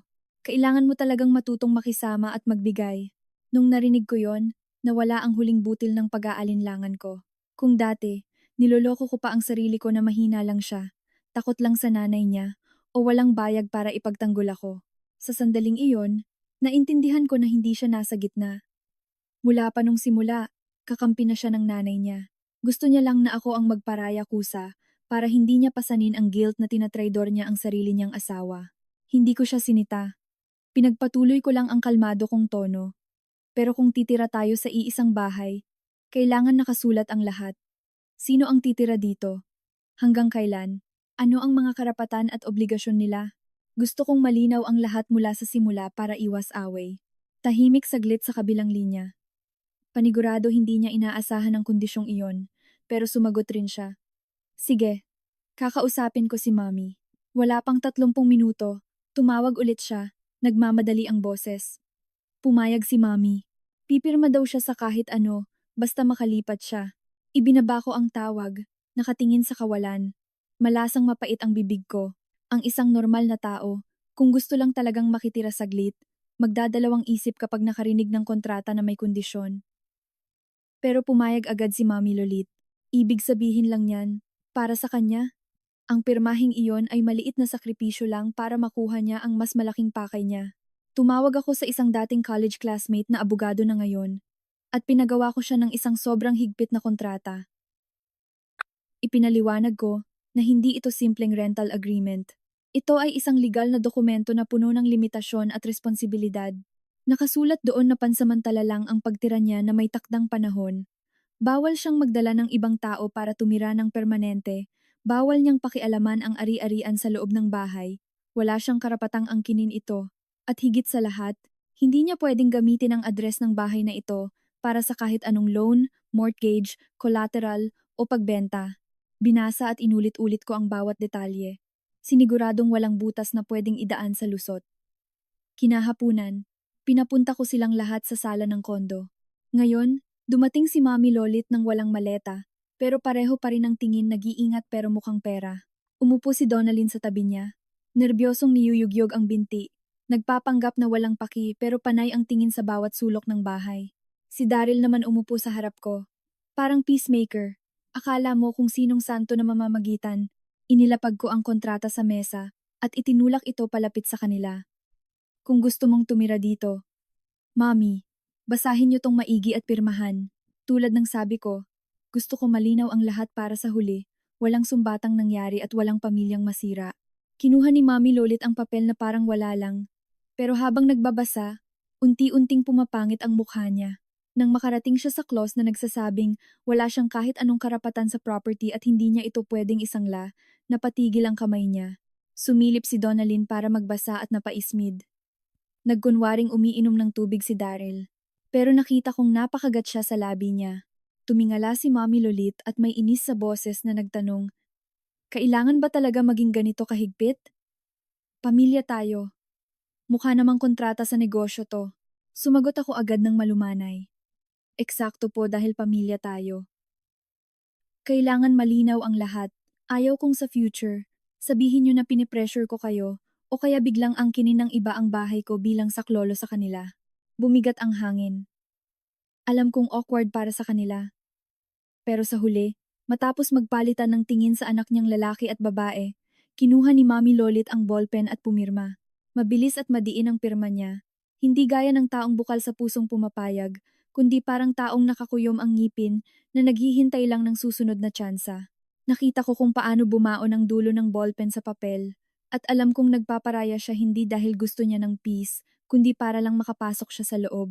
Kinuha ko ang dokumento, chinek ko ng maayos, at nilapag sa mesa. At eksaktong noong nakahinga na silang tatlo ng maluwag, inangat ko ang tingin ko. Tinitigan ko ng diretso si Mami Lolit at nagbitiw ng isang tanong. Ngayong nakapirma na kayo, Mami, pwede ko po bang itanong? Nasaan na po ba yung dati niyong bahay? Parang nahigop lahat ng hangin sa sala. Walang gumalaw. Si Donalyn ang unang nag-react, hindi sa salita kundi namutla siyang parang papel. Umiwas ng tingin si Daryl, panay ang himas sa tuhod. At sa mga mata ni Mami Lolit, yung yabang kanina ay naglaho ng parang bula. Hindi ko sila binigyan ng oras makarecover. Nagpatuloy ako, kalmado pa rin, pero parang bumabagsak na bato ang bawat salita. O baka naman nakasangla na, at itong kondo ko ang balak niyong gamitin pambayad sa nagkakapatong-patong niyong utang? Hinampas ni Mami Lolit ang mesa. Umuga yung baso ng tubig. Tiningnan niya ako ng may nagliliyab na mata at sumigaw. Sinong nagkukwento sa'yo ng mga kasinungalingang yan? Mag-ingat ka sa mga lumalabas sa bibig mo. Hindi ako natakot at hindi ako nakipagsigawan. Kinuha ko lang ang cellphone ko at piniplay yung recorded na tawag ko doon sa kakilala namin. Umalingaw-ngaw ang boses ng lalaki sa tahimik na kwarto. Nagsasalita kung paano isinangla ni Donalyn ang bahay nila, yung mga palpak niyang negosyo, yung mga loan sharks at nagpapautang na hinahabol sila. Ilang segundo lang yon, pero sapat na para sumabog ang buong paligid. Napatayo si Donalyn, nanlalaki ang mga mata, nanginginig at gustong i-deny ang lahat pero walang masabi. Palipat-lipat ang tingin ni Mommy Lolit sa phone ko at sa anak niya, may halong galit at panik. Si Daryl, lumingon sa akin, nawala yung kunwaring peacemaker aura niya at sinigawan ako. Nangiispiya ka sa pamilya ko! Tumingala ako sa kanya at nang hindi tinataasan ng boses, pero sobrang lamig kaya ako man ay nagulat sa sarili ko, sumagot ako. Hindi. Pinoprotektahan ko lang kung ano ang akin. Malamig at matigas ang binitawan kong salita. At sa pagkakataong iyon, nakita ko na ang tatlong taong nasa harap ko ay hindi pamilyang naghahanap ng masisilungan. Sila ang mga kriminal, nakakapuritan ko lang ng maskara, nabunyag ang lahat ng pilit nilang itinatago. Nang matapos yung recording, nabalot ng sobrang bigat na katahimikan ang kwarto, dinig na dinig mo ang patak ng orasan sa pader, pero hindi ito nagtagal. Nang makitang wala na siyang kawala, na nahubaran na siya ng huling sapin ng kasinungalingan, tumigil na sa pagiging artista si Mommy Lolit, hindi na niya hinawakan ang dibdib niya, o nagkunwaring umiiyak, dahil inaapi siya ng manugang niya. Umayos siya ng tayo.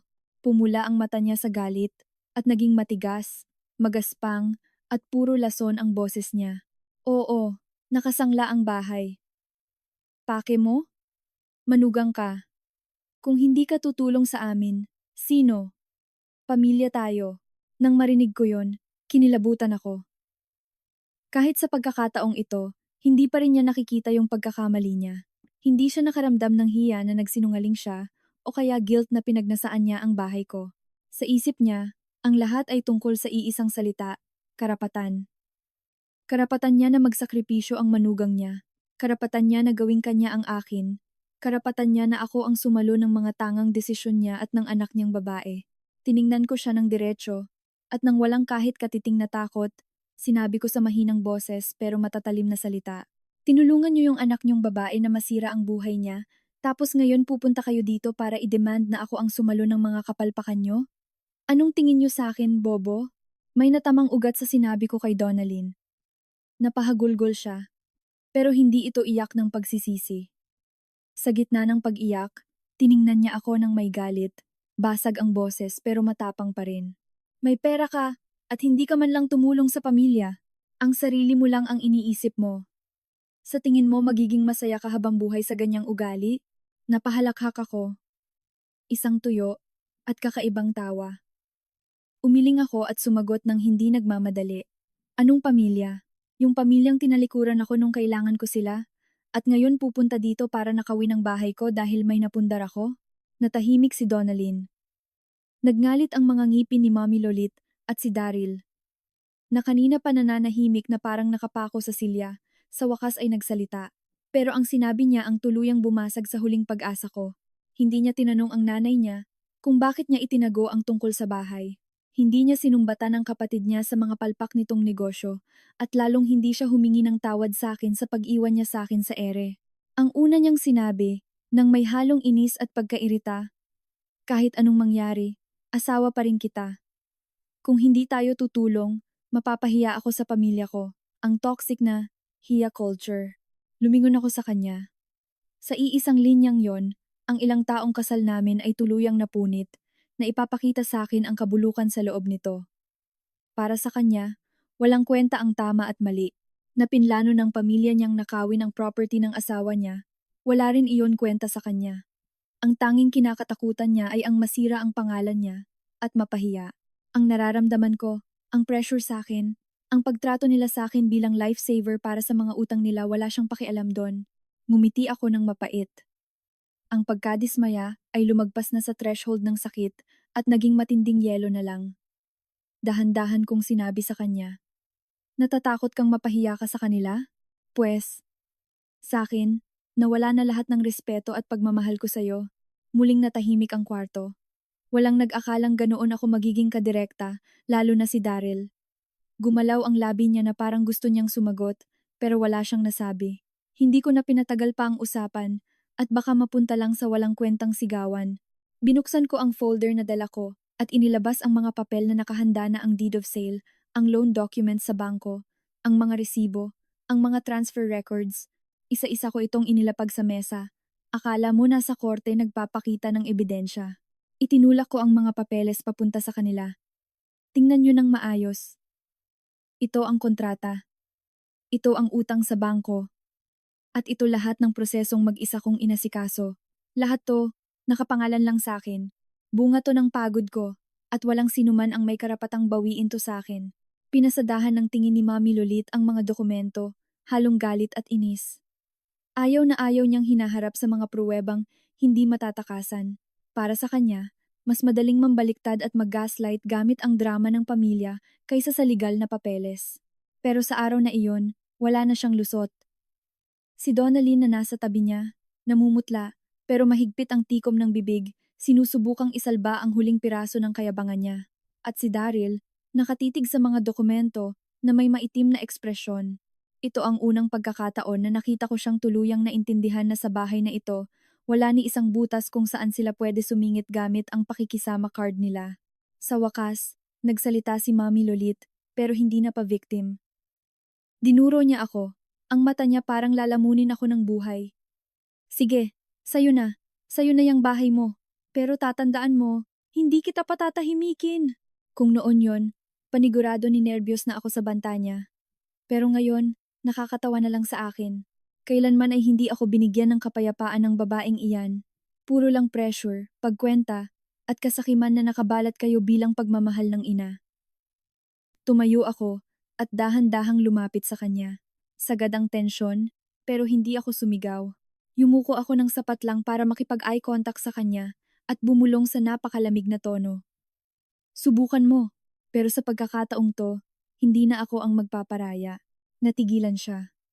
Baka iyon ang unang beses na na-feel niya talaga na yung manugang, na sanay siyang utus-utusan, at saktan ay wala na.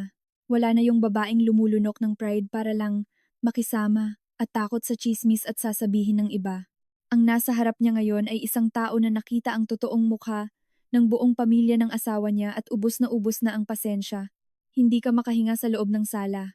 Nakaupo si Daryl sa gitna namin ng nanay niya, pero hindi na siya mediator. Para siyang tuta na nakatali sa dalawang tali, at habang mas pilit siyang nananatili sa gitna, mas halata ang kaduwagan niya. Tiningnan ko siya sa huling pagkakataon ng araw na iyon. Isang sulyap lang ay sapat na para maintindihan ko ang pinakamasakit na katotohanan ng buhay may asawa ko. Ang lalaking pinagkatiwalaan ko, ang akala ko ay kakampi ko, kailanman ay hindi pala naging akin. Nilikpit ko ang mga papeles ko, nilagay sa folder, at tumayo ng tuwid.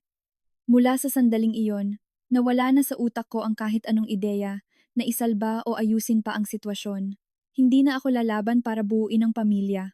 Naghahanda na ako para sa huling sagupaan, kung saan walang lugar para sa awa at sa mga peking ilusyon ng salitang pamilya. Matapos ang sagupaang iyon, hindi ko na sila kinausap pa. Naintindihan ko na ang subukang makipag-usap gamit ang emosyon sa mga taong iyon ay isang malaking pag-aaksaya ng oras. Ang mga taong nagplano na nakawin ang bahay ko, na umupo sa harap ko para gawing lifeboat ang bahay ko sa pagkalubog nila sa utang, ay hindi titigil dahil lang sa usapan kung ano ang tama at mali. Para matigil sila, hindi ako pwedeng maging malambot, kailangan ko silang putulan ng daan. Nang gabing iyon, labas-pasok si Daryl sa balkoni, nakikipag-usap sa phone ng pabulong. Hindi ko na kailangang marinig para malaman kung sino ang kausap niya. Ang pagkunot ng noo niya, ang paghina ng boses niya, at ang patagong mga sulyap sa akin sapat na yon. Ako, nakaupo sa sala, nagkunwaring walang napapansin, pero buo na ang desisyon ko. Tumawag ako ng isang locksmith na nirecommend ng condo admin at pinapunta siya ng gabing iyon din. Pagdating niya, pinakita ko ang titulo para patunayan na ako ang owner at pinapalitan ko lahat ng kandado ang main door, service door, pati bodega. Pinapariset ko rin ang RFID at fingerprint scanner, pati ang access sa Videocom app. Mabilis ko iyong ginawa, nang walang pag-aalinlangan, walang paliwanag, at lalong walang paalam. Simula ngayon, sa bahay na ito, wala na akong iiwanang nakabukas kahit isang awang sa pinto. Binasag ng tunog ng drill ang tahimik na gabi. Pumasok si Daryl mula sa balcony, at pagkakita niya sa locksmith, nagbago ang mukha niya. Lumapit siya sa akin at pagalit na sinabi, "Nabubuang ka na ba? Kumikilos ka na parang nagtatago ka sa mga magnanakaw." Nakatayo ako sa tabi ng mesa, hawak ang mga lumang RFID cards na wala ng silbi. Tumingala ako at walang pangingimi na sumagot, "Tama." Pinoprotektahan ko nga ang bahay ko laban sa mga magnanakaw. Napakunot ang noo niya. Nanggigigil siya na may pulang mga mata. Tinatangawag mo bang magnanakaw ang nanay ko? Sinagot ko agad sa isang patag at malamig na boses. Kahit sino na magtatangkang umukupa ng bahay na hindi kanila at walang paalam sa may-ari, para sa akin, iisa lang yon. Parang hindi siya makapaniwala na kaya kong magsalita ng ganoon kadiin, pero hindi ako tumigil doon. Habang sineset up ng locksmith ang bagong app, pinabura ko ang lahat ng lumang accounts. Pinarevoke ko ang access mula sa phone ng asawa ko, pinapalitan ng password ng wifi, ang recovery email, at pati ang password ng CCTV. Noon, dahil sa tiwala, hinayaan ko siyang install ang lahat sa phone niya. Ngayon, narealize ko na ang tiwalang yun ang nagbigay sa kanila ng napakaraming daan papasok. Pinapanood ako ni Daryl. Ang ekspresyon niya ay papalit-palit mula sa galit papunta sa tensyon. Nang pumirma ako sa resibo ng locksmith, sinubukan niya akong pigilan. Balak mo bang palayasin din ako sa ginagawa mong to? Hinawi ko ang kamay niya at mabagal na nagsalita. Kung iniisip mo pa rin na ang bahay na to ay lugar kung saan pwedeng pumasok at umukupa ang nanay at kapatid mo, anumang oras nila gusto, ikaw na ang bahalang mag-isip. Nanigas siya. Baka sa pagkakataong iyon na pagtanto niya na hindi lang ako nagsasalita ng patapos. Totoo ko nang pinuputol ang lahat ng koneksyon ng bahay na ito sa pamilya niya.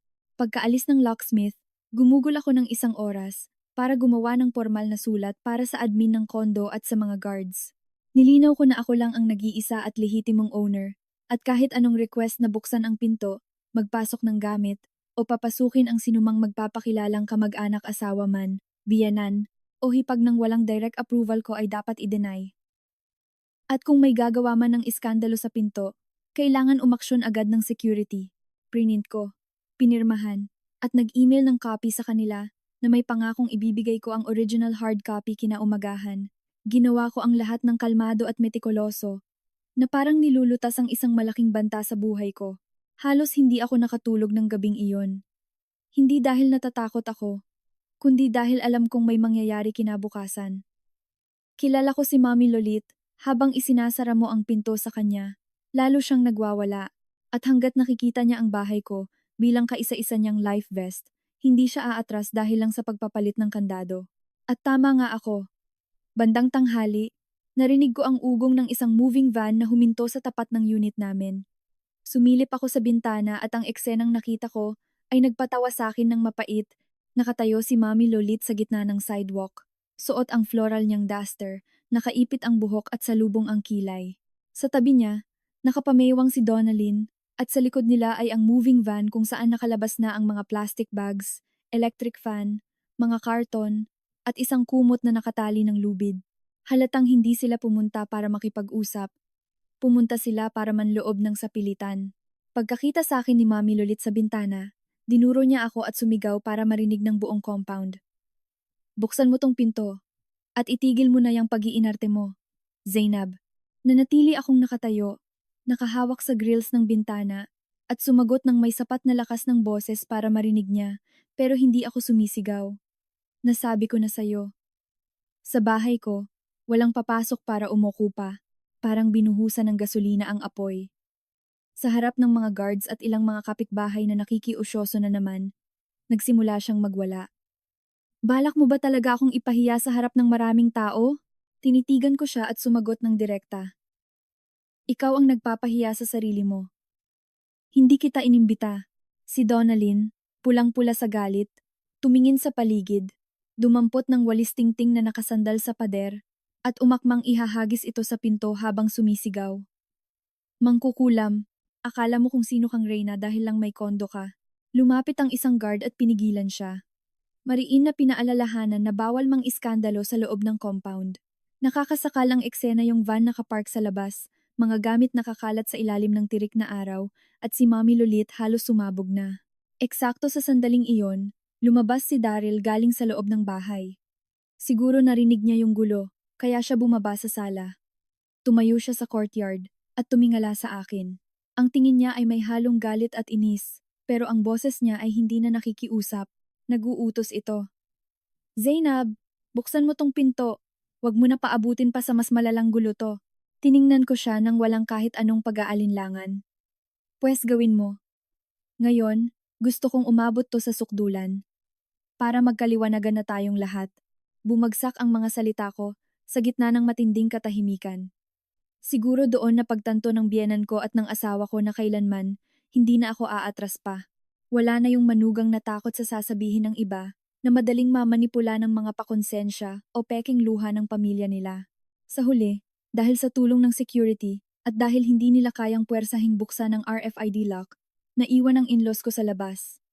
Yung mga gamit nila nakasalang pa rin sa van sa init ng araw. Patuloy na nagmumura si Mommy Lolit. Umiiyak sa inis si Donalyn. At si Daryl, nanigas sa pwesto niya. Parang inagawan ng power na buong buhay niya akala niya hawak niya. Wala na akong sinabi. Binigyan ko sila ng huling tingin at isinara ang kurtina. Sa sandaling iyon, alam kong naintindihan na nilang ang masunurin at tangang manugang na kilala nila ay patay na. Hindi ko inisip kahit isang segundo na susuko si Mommy Lolit pagkatapos ng eksena sa labas ng bahay ko. Para sa taong katulad niya, ang mapahiya sa harap ng security, ng mga kapitbahay, at ng sariling anak ay hindi lang basta pagkatalo, isa itong sampal sa pride niya. At ang mga taong nabubuhay sa yabang at kung anong sasabihin ng iba, pag na-corner na sila, kaya nilang gawin ang mga pinakamadudumi at pinakadesperadong bagay.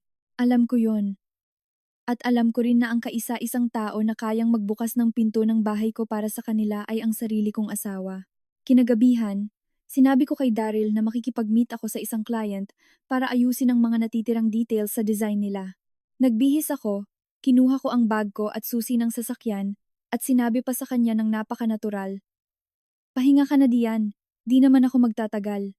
Tumango siya agad, napakabilis, sapat na para makumpirma ang mga hinala ko. Kung ibang araw yon, magtatanong siya kung saan ako pupunta, sino ang kasama ko, at anong oras ako uuwi. Pero gabing iyon sinabi niya lang, sige, mag-ingat ka. Ang biglaang pagkawala ng pakialam niya ay hindi dahil hindi na siya nag-aalala sa akin, kundi dahil abala ang isip niya sa paghihintay sa ibang bagay. Nag-drive ako papalabas ng compound. Umiikot ako at nag-park sa isang madilim na kanto kung saan kitang-kita ko ang service door sa likod ng condo building. Kumakabog ang puso ko pero nagyayelo sa lamig ang pakiramdam ko. Ang malamang kailangan kong saksihan ang pagtatraydor ng sarili kong asawa gamit ang sarili kong mga mata ay hindi na nakakagulat sa akin. Siguro kasi sa totoo lang, alam ko na kung ano ang mangyayari. Hindi pa lumilipas ang 30 minuto. Lumabas si Daryl. Sumilip siya sa paligid, tumingin sa kalsada, at mabilis na naglakad papunta sa service door. Ilang segundo lang, mula sa dilim, lumabas si Mommy Lolit at si Donalyn, palihim na pumasok. Hindi sila pumunta ng walang dala. May bitbit si Mommy Lolit na isang napakalaking eco bag, sobrang bigat kaya halos bumagsak siya. Karga naman ni Donalyn ang isa pang malaking bag, kung saan nakalabas ang isang kumot at ilang folders. Halatang hindi sila bumibisita. Nandito sila para tuluyang tumira. Hindi ako lumabas ng kotse agad. Binuksan ko ang CCTV app sa phone ko at inon ang live audio. Sa screen, nakita ko kung paano sila pumasok na parang mga magnanakaw. Narinig ko ang mga yabag nila. Ang kaluskos ng mga bag at ang boses ni Mommy Lolit na bumubulong, pero dinig na dinig sa mikropono. Bilisan nyo. Idiretso nyo na ako sa kwarto. Basta makapasok ako at makatira ng ilang araw, wala na siyang magagawa kundi tanggapin to. Nanigas ako sa loob ng kotse. Hindi dahil sa gulat, kundi dahil sa pagkarinig ng mga nakakadiring salitang yun mismo sa sarili kong tenga na nagpatunay kung gaano sila kasakim. Sunod kong narinig ang mapang-asar na tawa ni Donalyn, isang matalim at malupit na tawa. Ang importante, ma-occupy natin yung pwesto. Ang mga babae kasi, pag chinismis na ng pamilya at natakot mapahiya, tiklop din yan. Napahigpit ang hawak ko sa phone. Sa tingin nila, wala akong karapatan sa sariling bahay. Isa lang akong babae na kayang baliin ng chismis ng mga marites. Isang babae na yuyuko lang para makuha nila ang gusto nila. Pinatay ko ang screen, binuksan ang pinto, at lumabas ng kotse. Naglakad ako pabalik sa kondo ng buong tapang. Walang pagmamadali, walang kaba. Isa lang ang malinaw na tumatakbo sa utak ko. Kung hindi ko sila pipigilan ngayong gabi, bubuksan ko ang pinto ko, papunta sa sarili kong impyerno. Pagdating ko sa main door, narinig ko ang kaladkad ng mga gamit paakyat ng hagdan. Ipinasok ko ang susi. Malakas na itinulak ang pinto, at pumasok, nanigas silang tatlo, na parang binuhusan sila ng yelo. Nasa gitna ng hagdan si Daryl. Bitbit ang bag ni Donalyn. Yakap-yakap ni Mami Lolit ang eco bag niya sa dibdib. At kalalapag lang ni Donalyn ng kumot sa sahig. Lumingon sila sa akin. Punong-puno ng gulat ang mukha nila. Tumayo ako sa gitna ng sala. Walang sigawan, walang sumbatan. Tumingin ako mula sa bag ng biyenan ko hanggang sa kumot sa sahig at tuluyang huminto ang paningin ko sa namumutlang mukha ng asawa ko. Ngumiti ako ng mapait, sa boses na napakalamig kaya ako mismo ay napaisip kung ako pa ba ito. Ang galing nyo din, no? Pag-araw, sinisigawan nyo ko na buksan ko ang pinto. Paggabi, naglalaro kayo ng magnanakaw kasama ng nanay mo, si Daryl, na sobrang halata ang kaba, nawalan ng kayabangan na ipinakita niya kaninang umaga. Bumaba siya ng isang hakbang sa hagdan para subukang kalmahin ako. Zainab, makinig ka muna. Gusto lang magpahinga ni Mami. Huwag ka namang masyadong exaggerated. Pinutol ko siya bago pa siya makapag-inarte bilang biktima. Magpapahinga na may dalang kumot, gamot, at mga folder ng titulo? Akala mo ba bobo ako? Natahimik siya. Nang makita ni Mami Lolit na na-corner ang anak niya, humakbang siya paharap at dinuro ako. Binabalik na naman ang paborito niyang taktika. Kapag nabisto, siya pa ang magpapanggap na biktima. Nasa bahay ako ng anak ko. Anong masama doon? Ikaw tong exaggerated. Hindi na ako nakipagtalo sa kanya. Nilabas ko ang cellphone ko. Hinanap yung recording na nakuha ko lang sa CCTV seconds ago at nai-loudspeaker ko ito. Sa tahimik na sala, umalingaw-ngaw ang boses ni Mami Lolit ng napakalinaw. Bilisan nyo, idiretso nyo na ko sa kwarto. Basta makapasok ako at makatira ng ilang araw, wala na siyang magagawa kundi tanggapin to. At kasunod noon, ang tawa ni Donalyn. Ang importante, ma-occupy natin yung pwesto. Ang mga babae kasi, pag chinismis na ng pamilya at natakot mapahiya, tiklop din yan. Bawat salita ay parang matinding sampal. Nanigas si Mami Lolit, hindi makapagsalita. Si Donalyn, namumula sa galit, lumingon sa kuya niya at sumigaw. Tatayo ka lang ba dyan? Hahayaan mo ba na i-under ka lang ng asawa mo? At si Daryl, imbes na mahiya dahil nabisto siyang nagpupuslit, lumingon sa akin na may namumulang mga mata at dinuro ako. Kailangan mo ba talagang ipahiya ang buong pamilya ko ng ganito? Tinitigan ko siya. At sa sandaling iyon, tuluyan nang naglaho ang anumang natitira kong pag-aalinlangan. Hindi pinipressure ng nanay niya ang lalaking to. Alam niya ang lahat, kasabwat siya sa umpisa pa lang, at nang mabisto siya, ang tanging inaalala niya ay ang reputasyon ng pamilya niya, hindi ang panloloko na ginawa niya sa akin. Hindi ako sumigaw, hindi ako umiyak. Umatras ako ng isang hakbang, hinawi ang daanan papunta sa labas, at itinuro ang pintuan palabas ng bahay ng Mariin. Ang boses ko ay halos bulong lang, pero sintigas ng bakal. Lalabas kayo mag-isa, o tatawag ako ng pulis para mag-report ng trespassing. Gagawin ko yon. Tiningnan nila ako. Si Mami Lolit na may mata na puno ng puot, si Donalyn na mahigpit ang tikom ng labi sa galit, at si Daryl na nanigas sa hagdan, hindi na maitago ang pagiging kasabwat niya. Tiningnan ko sila, at naintindihan ko na hindi na ito simpleng away tungkol sa kung pwede bang makitira ang biyanan sa manugang. Isa itong planong nakawin sa akin ang kondo ko, isang sabwatang plinano ng maigi. At sa wakas, nahuli ko silang mismo sa akto. Pagkatapos ng gabing yon kung saan nahuli ko silang nagtatangkang pumasok palihim, nawalan na ako ng interes na makipag-away pa. Nakakapagod lang at walang kwenta makipagsagutan sa mga taong kagaya nila. Hindi nila alam ang salitang hiya at wala silang limitasyon. At kapag ganon, ebidensya lang ang magpapatahimik sa kanila. Alam ko yon, kaya kinabukasan, nagsimula akong gumawa ng isang bagay na hindi man lang na-imagine ni Daryl o ng pamilya niya. Inisa-isa ko ang bawat sentimo. Hinalukay ko ang mga bank statements, transaction history, at joint savings account namin. Tiningnan ko rin ang mga lumang email galing sa bangko at mga papel na dati inuuwi ni Daryl para papirmahan sa akin ng minamadali mga bagay na dati pinipirmahan ko lang kasi tiwala ako sa kanya. Ngayon, hindi na ako naniniwala sa kahit ano at sa loob lang ng 2 araw, may nadiskubre akong mas nakakadiri kaysa sa inaasahan ko. Hindi lang pala si Mami Lolit ang nagsangla ng bahay niya para isalba ang anak niyang babae. Si Daryl mismo ay palihim na kumukuha ng pera sa joint savings namin para ibigay sa nanay at kapatid niya nang hindi ko alam. Minsan, dinidahilan niyang gastos sa work o cash advance pang opisina. Dahil hindi naman siya tigi-ilang milyon na minsanan, hindi ko masyadong pinapansin. Pero nung tinotal ko lahat at tinugma ang petsa, sumakto ang bawat labas ng pera sa mga panahong palpak ang negosyo ni Donalyn. Nakatitig ako sa mga numero sa laptop ko, nagyayelo ang pakiramdam. Hindi lang ito dahil sa pera.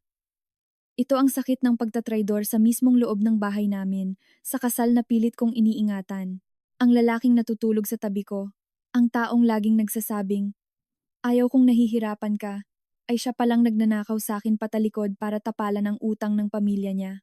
At kung hindi ko ito nalaman, baka nauwi ako sa pagbabayad ng utang nila nang hindi ko alam.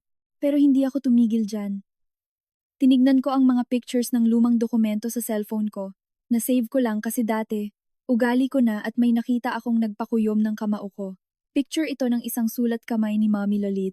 Nakasulat doon na oras na makalipat na sila sa bagong kondo ko, uumpisahan na nila ang proseso para ipasok ang pangalan ng anak niya sa titulo para makuha nila ang kung anumang mabebenta. Nang mabasa ko yon, napababa ako ng cellphone. Matagal na nilang pinlano to. Ang maleta, yung pamba-blackmail ng pamilya gamit ang tsismis. Yung pagpasok ng palihim lahat iyon step sa plano nila. Hindi ako gumawa ng eskandalo. Gusto ko silang tanggalan ng maskara ng sabay-sabay. Tinext ko si Daryl. Nakipag-meet ako sa isang cafe para mag-usap ng maayos sa huling pagkakataon. Pumayag agad siya. Malamang akala niya mako-convince niya ulit ako na baligtarin ang sitwasyon. Gaya ng inaasahan ko, pumasok si Mommy Lolit sa private room ng cafe ng taas noo. Kasunod niya si Donalyn na may usual niyang maarteng aura. At si Daryl, umupo sa harap ko, umaaktong parang mediator na naman. Sa wakas, nag-isip ka na rin ng tama, sabi ni Mommy Lolit. Ang mga babae hindi dapat masyadong matigas ang ulo. Ngumiti ako ng tipid. Tama kayo. Kaya dinala ko lahat ng papel para makapag-usap tayo ng sobrang linaw. Nilapag ko sa mesa ang lahat ng bank statements, pictures ng wire transfers, kopya ng titulo ng nakasanglang bahay nila, at mga screenshots ng messages ni Daryl at Donalyn na nabasa ko ng palihim. Bawat dokumento, ebidensya, namutla si Daryl nung makita niya yung mga statements. Ito ang pera na pinag-ipunan ko pambayad sa mortgage sana natin. Sabi ko habang tinutulak ang mga papel papunta sa kanya. At palihim mo tong binigay sa nanay mo para pambayad utang nila. Ano? Gusto niyo ba na ako talaga ang umako ng lahat? Bago pa siya makasagot, tinangkang agawin ni Donalyn ang mga papel. Hinampas ko ang kamay niya. Subukan mong hawakan. Yan. Tatawagin ko lahat ng staff dito para gawing testigo. Noong una, pilit itong dinadenay ni Mommy Lolit. Pera yan ng pamilya. Anong masama sa pagtutulungan? Tinitigan ko siya sa pinakamalamig kong tingin. Ang pagtulong ay isang bagay. Ang pagnanakaw patalikod sa asawa mo ay iba. At alam mo yan. Natahimik sila, pero hindi pa ako tapos. Nilabas ko ang huling pruweba, kopya ng messages ni Daryl sa ahente ng kondo, tinatanong paano idagdag ang pangalan niya sa titulo. At ang pinakahuling linyang nagpatindig ng balahibo ko. Kung magmamatigas siya, papaunahin ko muna si Mommy na lumipat dyan para mapuwersa na siyang pumayag. Nang mabasa iyon ni Daryl, hinampas niya ang lamesa at tumayo pulang-pula sa galit. Tinitingnan mo ang cellphone ko? Tiningnan ko siya nang walang reaksyon. Hindi, sapat lang ang talino ko para mag-ipon ng ebidensya nung nagsimula na maging kahina-hinala ang kilos ng asawa ko, si Mommy Lolit. Nang panik, lumingon sa anak niya at sumigaw. Sabi ko na nga ba sa'yo na mag-ingat ka eh. Ngayon alam na niya lahat. Sa mismong linyang yon, binuking nila ang sarili nila. Umamin sila sa mismong harap ko na plinano nila ang lahat. Wala na akong sinabi. Pinanood ko na lang kung paano nila kainin ang isa't isa. Si Donalyn, sinisi ang kuya niya. Si Daryl, sinisi ang nanay niya. At si Mommy Lolit, sinigawan silang dalawa na pareho silang inutil. Ilang minuto pa lang ang nakakalipas, iisa silang nagkakaisa laban sa akin. Ngayon, basag-basag na ang peking pagkakaisa nila. Naghintay akong kumalma sila. Saka ako tumayo. Tinitigan ko sila isa-isa. At binitiwan ko ang mga pinakamalamig na salitang nasabi ko. Simula ngayon, kung may sino man sa inyo ang magtatangkang galawin ang kondo ko, hindi na tayo mag-uusap bilang pamilya. Sa korte na tayo maghaharap. Pagkatapos ng meeting na yon, wala nang natirang pag-aalinlangan sa isip ko. Dati, pinipilit kong isipin na mahina lang si Daryl. Naipit lang sa pagitan namin ng nanay niya. Pero hindi. Matagal na niyang pinili kung saan siya kakampi. Gusto niyang magkasama sila ng nanay niya. Pero gusto niya rin na nandyan lang ako sa tabi niya para may sumalo sa bigat ng pamilya niya. Nakakadiri. Nang linggong iyon, kumuha ako ng abogado. Ibinigay ko ang lahat ng ebidensya. Malinaw ang payo niya sa akin. Kailangan mong maging matigas. Tumango ako. Sa unang pagkakataon matapos ang ilang taon, hindi na ako nagdalawang isip. Inaayos ko ang mga papeles para sa annulment at ipinadala ko kay Daryl ang legal notice para lisanin ang bahay ko dahil exclusive property ko iyon. Pagkatanggap niya noon, halos masiraan siya ng bait. Kinagabihan, pumunta siya sa kondo at kinalampag ang pinto. Sumisigaw. Zainab, magiging ganito ka ba talaga kalupit? Buksan mo to. Binuksan ko. Pero kaunti lang. Hindi kasya para makapasok siya. Nagkamali ako. Alam ko. Pero wag mo naman to gawin sa akin. Mag-asawa tayo. Tiningnan ko siya, pero hindi na ako naaawa sa drama niya. Nung plinaplano niyo ng nanay mo na nakawin ang bahay ko, naisip mo ba na mag-asawa tayo? Natahimik siya. Hindi niya ma-deny ang katotohanan. Nakisali siya. Pumayag siya. At iniwan niya ako sa ere. Tapos ginawa niya ang isang bagay na hindi ko inasahan. Lumuhod siya. Rinig na rinig ang lagutok ng tuhod niya sa sahig. Pinilit lang ako ni Mommy, Zainab. Gusto ko lang naman ng kapayapaan sa atin. Ayaw kitang mawala. Tinitigan ko siya. Dati, isang salita niya lang sapat na para magparaya ako, pero yung kapayapaan na sinasabi niya ay lagi na lang kapalit ng kaligayahan ko. Ako ang nagsasakripisyo, sila ang nakikinabang. Kung magpaparaya ako ngayon, tinatrador ko na ang sarili ko. Biglang narinig ko ang mga sigaw at nagmamadaling yabag. Dumating sina Mommy Lolit at Donalyn, patakbong lumapit, pagkakita sa anak niyang nakaluhod. Walang naramdamang awa si Mommy Lolit, kundi matinding galit. Hinila niya ito patayo at sinigawan ako ng matinis. Sino ka ba sa inaakala mo? Pinaluhod mo ang anak ko sa harap mo. Kayo talagang mga babaeng walang kwenta ang sumisira sa pamilya. Tapos idinagdag niya ang linyang nagpatunay ng tunay niyang ugali. Ang ari-arian ng asawang babae ay ari-arian din ng lalaki. Nanlamig ako. Sa mundo niya, ang manugang ay hindi tao, isa siyang pag-aari. Isang alkansya na dapat ibigay ang lahat pagkapasok sa pamilya. Nagkakamali kayo. Kalmado kong sagot. Sa panahon niyo siguro, pwede niyong i-under ang mga manugang gamit ang palusot na para sa pamilya. Sa panahon ngayon, kung sinong nagbayad, siya ang masusunod. Sumingit si Donalyn, puno pa rin ng lason. Huwag mong isiping porket nagpaanul kayo tapos na to. Impyerno ang aabutin mo sa pamilya namin. Sige lang. Sagot ko habang nakatitig sa kanya. Pero ihanda mo ang sarili mo na malaman ng lahat yang sangla mo, yang mga loan sharks mo, at yang mga palpak mong online scam business. Namutla ang mukha niya. Napaurong din si Mami Lolit, pero patuloy siyang nagmumura at sinubukan pa akong sampalin. Dahil sa tindi ng iskandalo, kinailangan ng mamagitan ng mga guards. Nagsilabasan na ang mga marites na kapitbahay. Yung mismong pride na pinakapinoprotektahan ni Mami Lolit ay nagkadurog-durog mismo sa lobby ng kondo ko. Hindi ko na gusto pang patagalin ang eksena. Pumasok ako, kinuha ko ang mga annulment at eviction papers, at nilagay ko sa mismong kamay ni Daryl. Tiningnan ko siya sa huling pagkakataon, at sinabi ko ng mahina, pero sapat para marinig nilang lahat, hindi ako ang nawala sa'yo ngayon.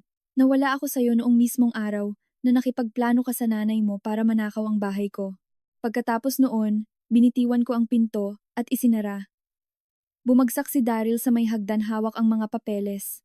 Maputla ang mukha at blanko ang tingin. Si Mami Lolit, sa kauna-unahang pagkakataon, umiyak siya. Hindi pekeng luha, kundi tunay na iyak. Ang luha ng isang taong na-realize, huli na ang lahat na yung ATM, na akala niyang pwede niyang piga-pigain habang buhay, ay tuluyan ng nakasara. Mula nang i-file ko ang annulment at hiwalayan ng ari-arian, napakabilis ng mga nangyari, mas mabilis kaysa inasahan nila. Naging walang awa ang abogado ko. Napatunayan namin na exclusive property ko ang kondo, at ang perang ninakaw ni Daryl sa account namin ay kailangan niyang bayaran o ipaliwanag. Gumuho na parang baraha ang pamilya nila. Si Daryl ay napunta mula sa pagmamakaawa papunta sa panic. Narealize niya na hindi lang niya ako nawala, kundi haharapin niya ang mga legal na resulta ng katangahan niya. Ang pamilya niya naman, na corner na sa utang, hindi sapat ang halaga ng bahay ni Mami Lolit, at hindi na nila pwedeng galawin ang kondo ko. Yung lifeboat na akala nila, sasagip sa kanila ay lumubog na rin. Tinawagan ako ng paulit-ulit ni Mami Lolit. Noong una para murahin ako, tapos para magmakaawa. Tulungan mo na ko ngayon lang, umiiyak niyang sabi. Pangako, di na kita guguluhin. Nung kailangan ko ng tulong, may 5 milyon kayo, at wala kayong binigay ni isa. Sagot ko. Anong karapatan mo ngayon na hingin na isakripisyo ko ang bahay ko? Tapos, binabaan ko siya ng phone. Nagpunta si Daryl para makita ako sa huling pagkakataon. Gusgusin na siya at mukhang pagod na pagod. Alam kong nagkamali ako. Sabi niya, pipirmahan ko kahit ano. Wag mo lang sana hayaan na mawalan ng bahay ang nanay ko. Hindi ako ang nagpalaya sa nanay mo. Sagot ko. Ang sarili niyang kasakiman ang sumira sa kanya. Kalaunan, nalaman ko na lang na kinailangan nilang ibenta yung ilang lupa ng pamilya nila sa probinsya pambayad utang. Yung mismong mga kamag-anak na nang chismis sa akin, nung una, sila na ngayon ang naninisi kay Mami Lolit sa pagpapahiya niya sa buong angkan. Ganyan talaga ang ikot ng buhay. Nung araw na kinuha ni Daryl ang huling gamit niya, hindi ako umiyak. Pinanood ko siyang kaladkarin ang maleta niya sa parehong daan kung saan pumasok ang nanay niya nung unang araw. Buo na ang sikulo ng kwento. Bago siya tuluyang umalis, lumingon siya. Ang tingin niya ay hindi na galit, kundi matinding lungkot. Minahal mo ba talaga ako? Tanong niya. Nakaramdam ako ng kirot, mula sa isang matandang sugat, at sumagot ng mahina. Oo. Kaya nga ang naging kapalit ng panloloko mo sa akin ay ang buong kasal natin. Umalis siya. At ako? Pumasok ako at nilak ang pinto. 1, 2, 3 ikot ng susi. Tahimik ang buong bahay, isang kapayapaang kailanman ay hindi ko naranasan kasama nila. Lumingon ako sa paligid. Ang lugar na ito, na naging target ng kasakiman nila, sa wakas ay naramdaman ko na bilang isang tunay na tahanan, hindi lang dahil nakapangalan na ito sa akin, kundi dahil prinotektahan ko ito gamit ang sarili kong dangal at dignidad. Ang kwento ko ay hindi nagtapos sa maingay at magarbong panalo, kundi may konting pait. Nawalan ako ng asawa at nasira ang kasal ko, pero napanalunan ko ang pinakaimportante, ang karapatan na ako ang magdesisyon para sa sarili kong buhay. Minsan, ang pagsasara ng pinto ay hindi isang katapusan. Isa itong paraan para protektahan ang sarili mo laban sa mga taong hindi kailanman tinuring kang pamilya. Nang hapong iyon, nakatayo sa tabi ng bintana. Nasisinaga ng araw ang sahig. Napahigpit ang hawak ko sa mga susi ko at narealize ko hindi ibinibigay ang kapayapaan. Minsan nagsisimula ito sa sandaling magkaroon ka ng lakas ng loob na magsabi ng hindi, ng kalmado at matapang na pagsasara ng pinto, at ng tigas na protektahan ang buhay na pinaghirapan mong buuin. Sa labas, ang dating pamilya ko ay nakabaon pa rin sa gulong sila mismo ang gumawa. Sa unang pagkakataon matapos ang maraming taon, nandito ako sa loob ng sarili kong bahay, namumuhay ng may kapayapaan na ako mismo ang nagpanalo.